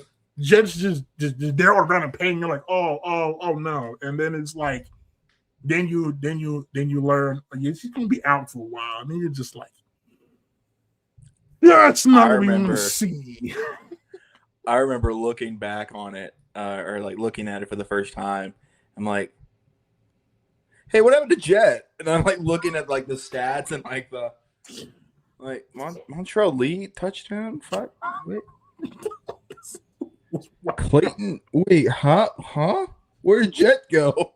I'm like, well, we won. Great. Exactly. And the good thing is we had a bye week after that. So I'm like, fortunately, we got Clayton more reps, and we beat Washburn. And I talked to him after that game, and he was like, I'm so glad that this is over with. Like I'm so glad this is over with. He was so happy to get that first start over with. And I'm like, yeah, I get it, because a lot been made of it. So but yeah, no, I mean, last year, we should have won 9 football games. The only games we should have lost was the Permian Basin and Northwest, who were really good football teams and just better than us. But like UCM, we beat ourselves. NSU beat ourselves. Kearney beat ourselves. So it's like a lot of that was self-inflicted. And from what I've talked to the guys at the spring game and stuff, like they kind of understand that. So like going back to what you said in 24, there was always somebody stepping up. That wasn't a thing last year. I think that's why we didn't have the same roll of the dice in those close games. But we also had a lot more injuries too. I mean, Jed, Carney, Jackson Lemonek was hurt at one point. Like we D Will was never healthy. Like we did have injuries. I will 100% say that too. Robert Givens. But I mean, yeah. So I'm hoping we have a better outcome this year. But yeah, no, that was a wild time though in 24. Just all those close games. It was weird. It went from like blowout, loss, close game, blowout, close game, and then Ferris. And it was like a tale of two halves. Which shout out Trinidad Chambliss, because it's like, hey, D2 kids can play too. And that was kind of a really big thing out of last year, at least, where you're like, dude, look at the D2 kid. Look at Chambliss. Look how good he is. We got smoked by him last year. Exactly, bro. Exactly. I And remember I'm watching that like, game and being like, "Oh, it might be close." Then the second quarter, I was like, "Oh, I think it's over." yeah. I had like a little bit of hope. And it was like maybe 17-10. Yeah, in the first quarter. Yeah, we were hanging in there. Yeah, and then it just, I think Nicky missed a field goal, and then it kind of just snowballed. But like you talk to a lot of those guys, they'll tell you like playing on snow for the first time didn't help. Like they couldn't get traction and like other stuff too. And I'm like, it's hard enough playing fairs in general, but in the snow and you haven't played in the snow before, like yeah, it can be tough. But like you said, I feel validated when Trinidad Champions came into Norman and won the football game. Like I feel validated. Like, hey, listen, like, hey, join the club. You know, join the club. Been there, like, right, like join the club. Holy cow! Let's see. I had another question. Oh, I did. Your favorite musical artist? Ooh, okay. Man, so I'm trying to think of the last couple of months from like my Apple Music replay. Need to Breathe. That they've been my favorite band for 12 years now, 12, 13 years. Give you a couple others. Post Malone, Brandon Lake. Forrest Frank has been up there. That's mainly been because of my girlfriend. But yeah, I'd say those three. Maybe a little Kendrick in there too. Okay. Fair enough. Let's see.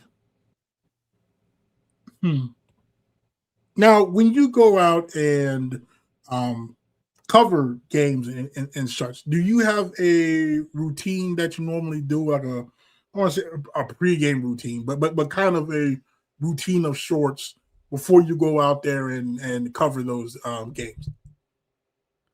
Because I did high school games last year. Man, it was just get to the stadium like an hour before or something like that, and I'd like walk around the field a little bit, try to talk to the coaches if they were available, get the rosters, everything. I would do stuff on the drive back, like heck, I'd probably get a soda or like a Reese's or something before I like edit, because I gotta edit everything. So depending on where I'm at, because sometimes there's some places where the kind of internet is not the best, so you gotta like go back into town and like upload everything. So there's been a little bit of that. When I was at UCO, it was get there, get the lineups, just do your thing, just do my thing.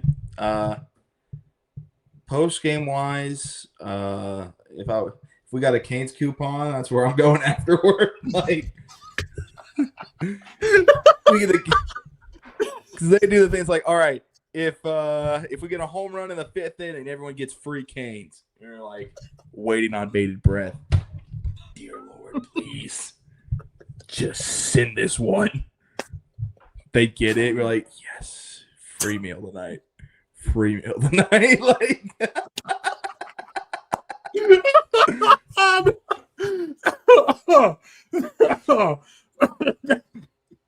oh, that's great. No, that happened. I covered a basketball game one time, and it somehow ended up getting a free Whataburger. Oh, best believe, as soon as I left, he was in that Whataburger drive-thru. Trying to get like, oh man, everyone else is here too. Yeah, like, dang it. You're like, Coach Hubbard, I love you. Oh, You have to talk for 20 minutes.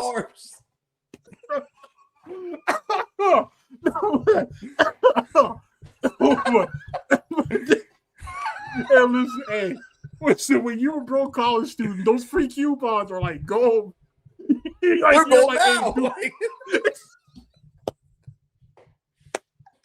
No. Okay, that is true. That is true. I was saying, but I feel like even more there because, like, at least now, you know, you might have an option to put it on a card or something. But then you had nothing, bro. You're like, I need this coupon, please. Like, I need substance. No, bro, like those pregame meals, bro. Like if it was Chick-fil-A and they still had some at halftime, so I'm getting a sandwich. I'm heating it up later because like that's dinner. I had to tell you this, bro. That's dinner, bro. Like, listen. And otherwise, it's going to go to waste. So I'm eating that sandwich. But like, but that reminded me about covering high school. I would say now I never have had to do that. I was just fortunately been with covering the Tros the whole time. But like, I highly encourage anybody that can cover high school because you will learn so much just getting a roster. Like that's the thing. I walk in the press box and Brannick has a roster on a sheet. He has the roster on like that colored piece of paper, and then there's a packet for each team. So I just grab it. So everything I need is right there. And then if I have a question, I just turn around and I ask Brannick. And right, but like you got to actually hunt down a roster, and you got to hope that roster is correct.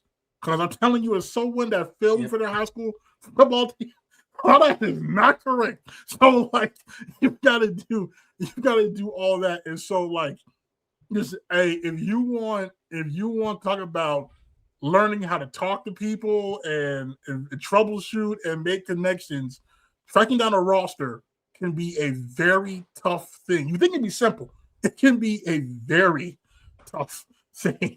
So when you said that brought that up to me.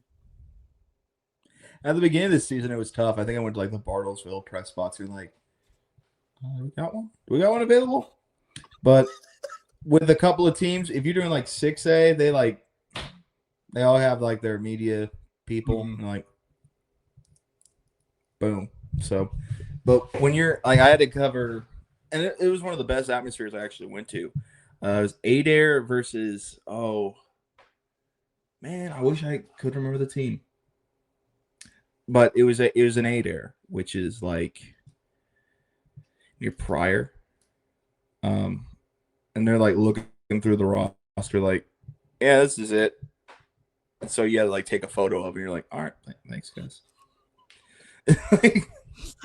It's so funny because I like that's sometimes how it works. Like they don't get a lot of media coverage, and it's kind of the same thing with like UCO, where you're just like, oh, we needed extra. I didn't know we needed extra. You know?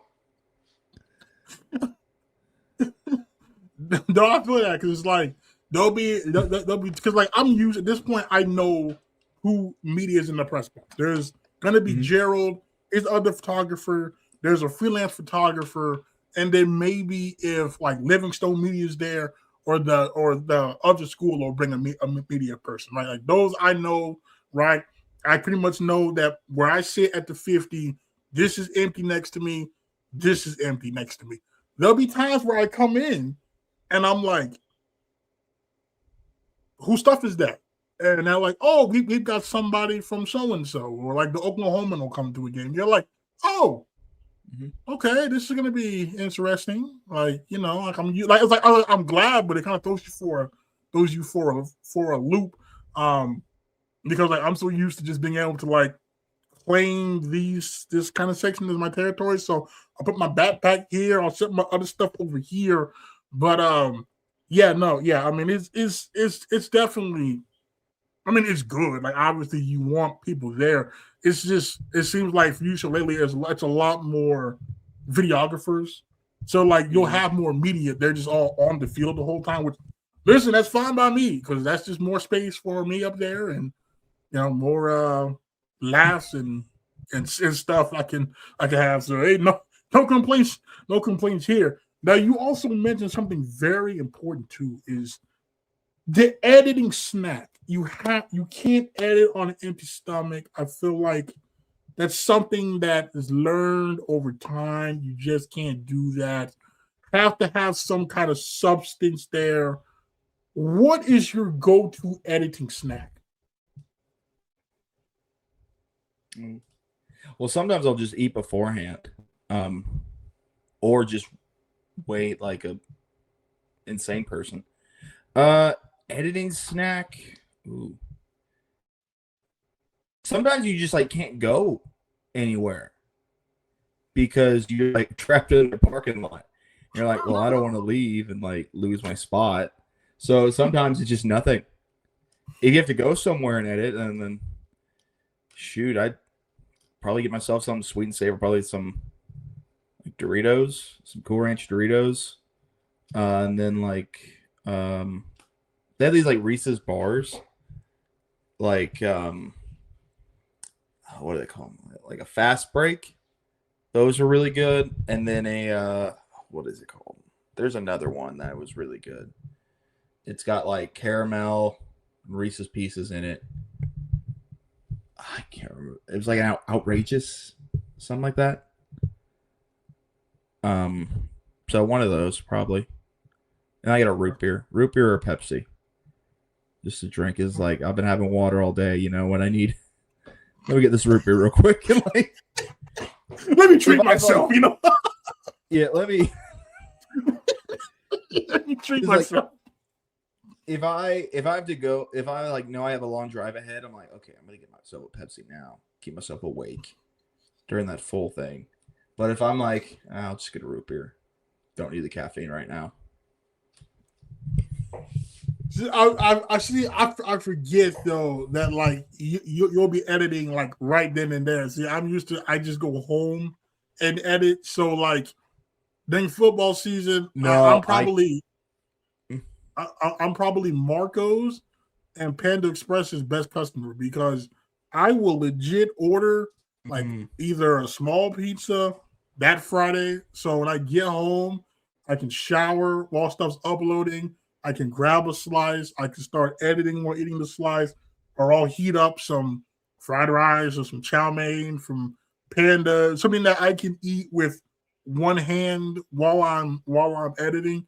But sometimes though, I'm not gonna lie though, like sometimes you do gotta eat before, and like that's not gonna cut it. So like let me go get an actual meal, depending on the time. I will say us having night games limits that because like as soon as I'm done editing, I'm probably going to bed. So like let me not eat a full meal, but sometimes you gotta go eat that full meal at a certain point. But I know he's talking about the snacks. And another thing you touched on too was getting there early. Like I don't think people understand like what a day is like. People just assume, oh, you just show up, you cover the game and then you leave. You're like, if only it was that simple. But that's not the case. Like I said, I get there when gates open, which is roughly hour 15 before kickoff. Sometimes if I get there earlier, Brannick will come and open the gate for me. So like, like I'll get there, I'll get my packets because usually I beat the food there. So like I'll look through the packets, I'll make sure if I have questions, note them. Ask Brannick, hey, I noticed so-and-so isn't starting. What's the deal here? So-and-so hurt. Get injury updates, right? Food comes. Obviously, go get the food while it's hot. Eat. At that point, maybe Gerald's there. Talk to Gerald for a little bit. I did not notice whenever student radio comes, I always go over there, ask them, much like I did, when you were there. You all have any questions?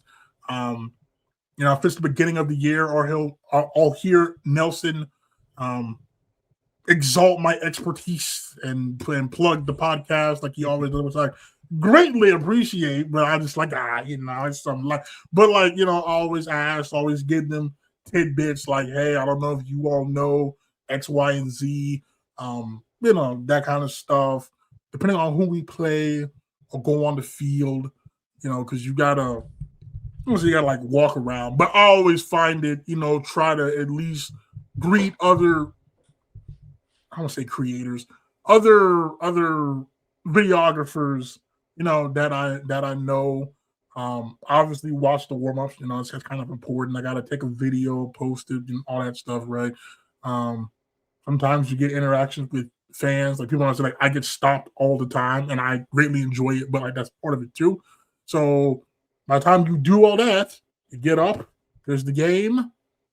Then after the game, it's like, all right, let's make a mad dash down to the field.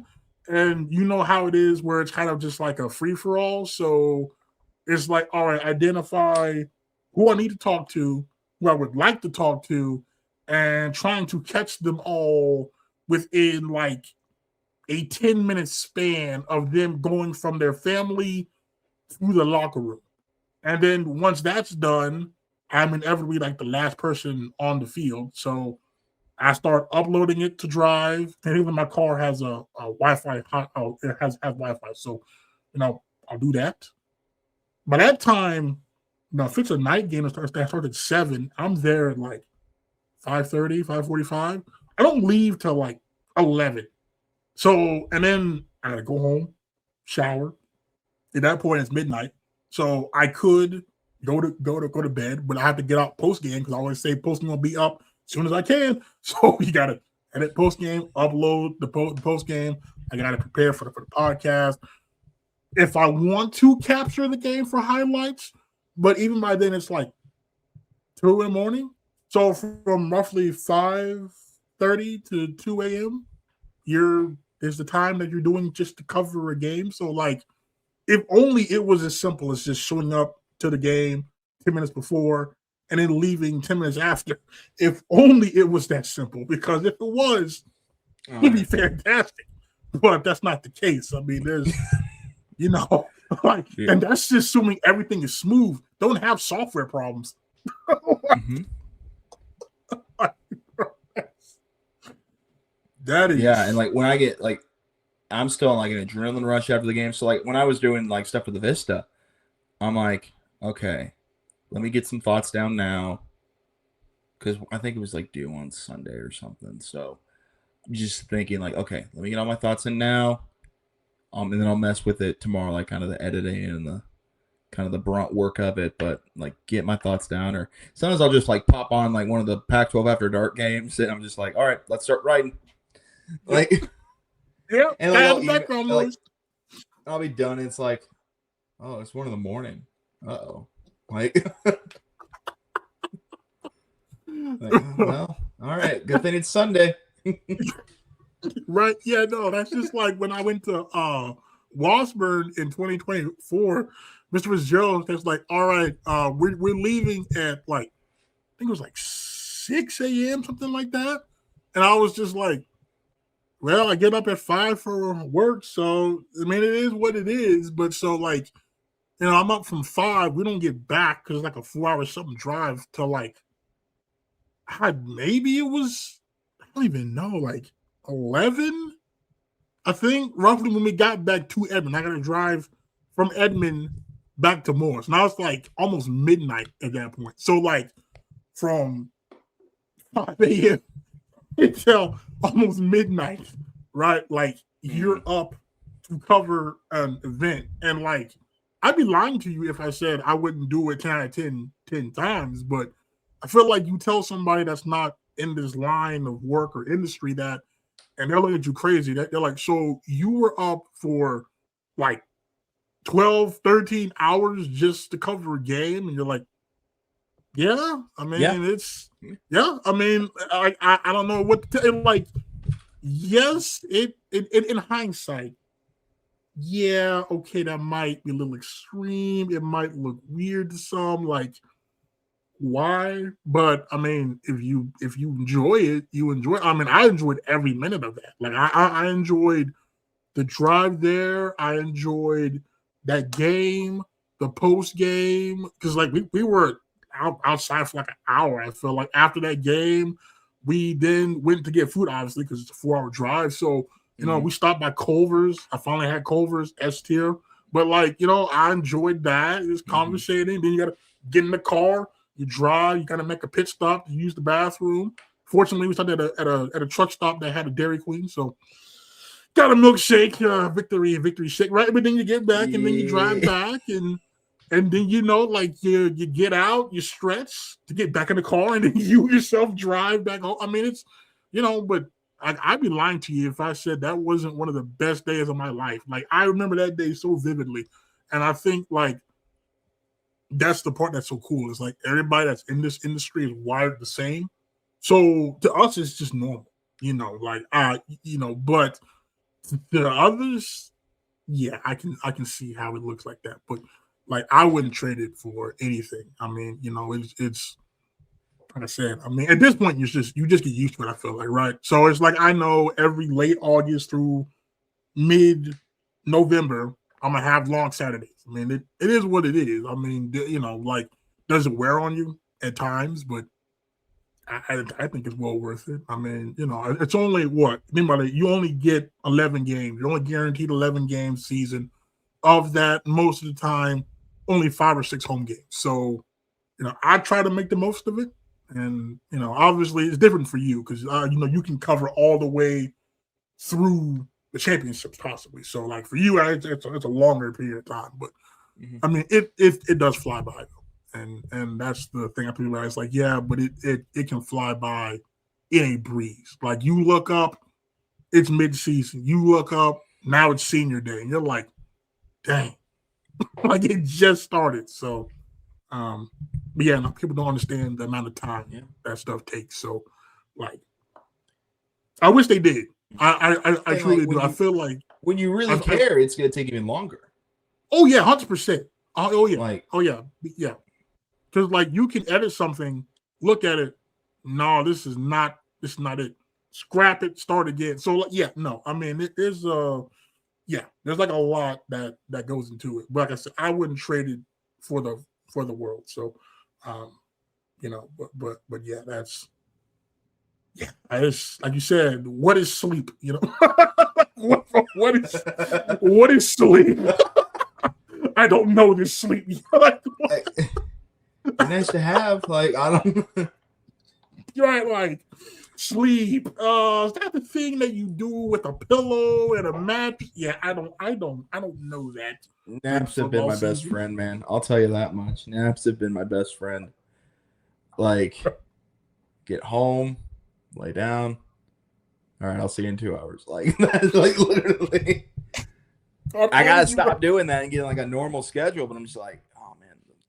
It's so tough. That is so. Yeah. It's so tough. Like I have to be about it. Like, well, I have to people like between a standard 9 to 5 and like you still coverage. I don't have a life from like late August until like mid-November, and it even starts prior to that. Like it'll start for me like if I think our first game's like the last Thursday in August. So like for me. As soon as Brannick posts the official roster, that's when it starts because now I've got to learn the roster. I might got to watch additional film. At that point, I've got to put out a preview episode. So, like, I got to really hammer home my thoughts on this. So, like, it starts from, like, mid-August until, like, a week after our season ends. And then after that, it's, like, 2 weeks later, it's early signing day. Now, fortunately, we don't really do much for that. We just wait until National Signing Day, but the portal exists, right? So now I gotta watch the portal, and then what happens from the portal? Gotta address that, right? Then you get, here's signing day. Here's 40 signees. So now it's like, let me watch tape on 40 guys. So you know what I mean? It's like, there's a lot that goes into it. And then even on Fridays now, it helps me if I watch high school football. So when the time comes signing day, I know some people, so it saves time. So like, yeah, no, it is. Like I said, yeah, it is definitely private. It's definitely worth it. Well, before we get you out of here, now you co-host the Going for Two podcast. Now, for those out there, what is the Going for Two podcast? What can they expect to hear if they tune in? So the Going for Two podcast is a podcast that me and Parker Terrell have. Before, it was just Nikkel coverage, so it was just me. But at the end of 2025, I was like, you know what? I don't like podcasting by myself. Let me get Parker Terrell on, who I had. We go way back. We did the IPL podcast together, which was me, a friend, Levi Peckinpah, and Parker did. Then Levi got a great job in Fayetteville, and his contract basically, it was like a radio contract, and it basically was like, yeah, you can't, it's got to be under the umbrella of our station. So we understood that, so it went away for a little bit. And then I was like, Parker, let's just do this podcast together, man. He's been a guest many times, because I just started it in like May. So we're about 7 months in now. It has been an absolute blast. We've been doing it for since the start of the year. We become hockey guys now. We try to cover any sports. We've been covering a lot of World Cup. College football is ramping up, so we will definitely be covering that. A lot of OU, OSU, Big 12. Gonna try to sneak in some Tulsa. Gonna definitely try to sneak in some UCO here in the future. Gonna have to have you on as a guest. But yeah, we just kind of talk about everything sports related. You go check us out, GF2 Pod on Instagram and Twitter. I still say Twitter, but I know it's X, but it's just easier to say Twitter. Dude, I can't thank you enough for having me on, man. I appreciate you.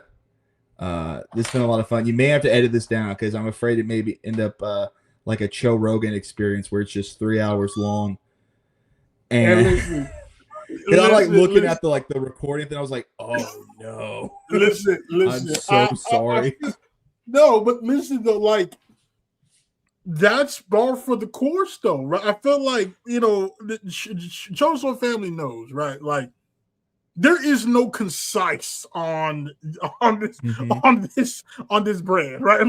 Like if it is, it's not by design. But like, you're coming for long form content. The good thing is you can watch it in multiple settings. I mean, I'm not one to cut down on a good conversation. So, like always, it's been a while since we've caught up. So, I mean, this is kind of to be expected there. But, no, like I always said, I mean, I'm glad you were able to find time to come on and chat it up. And I encourage those out there again to support Ian. I think I've shared it before, but I'll say it again.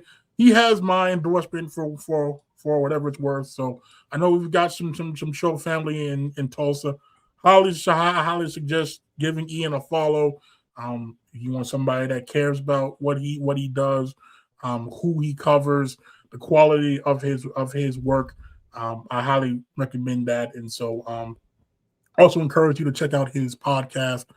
And I look forward to coming back on it again at some point. Just let me know and we'll set something up. And if you able to make it to one of the 4 games in Edmond this year, let us know. And hey, we can figure something to do it one more time for old time's sake. Bet. I cannot wait. It's good talking to you. Everyone go follow the Cho Show. You got my endorsement too. So if you like me, you like Jonathan, you like me, we got an alliance going here, a podcast alliance. But yeah, I can't thank you enough, man. No problem, sir. Thank you.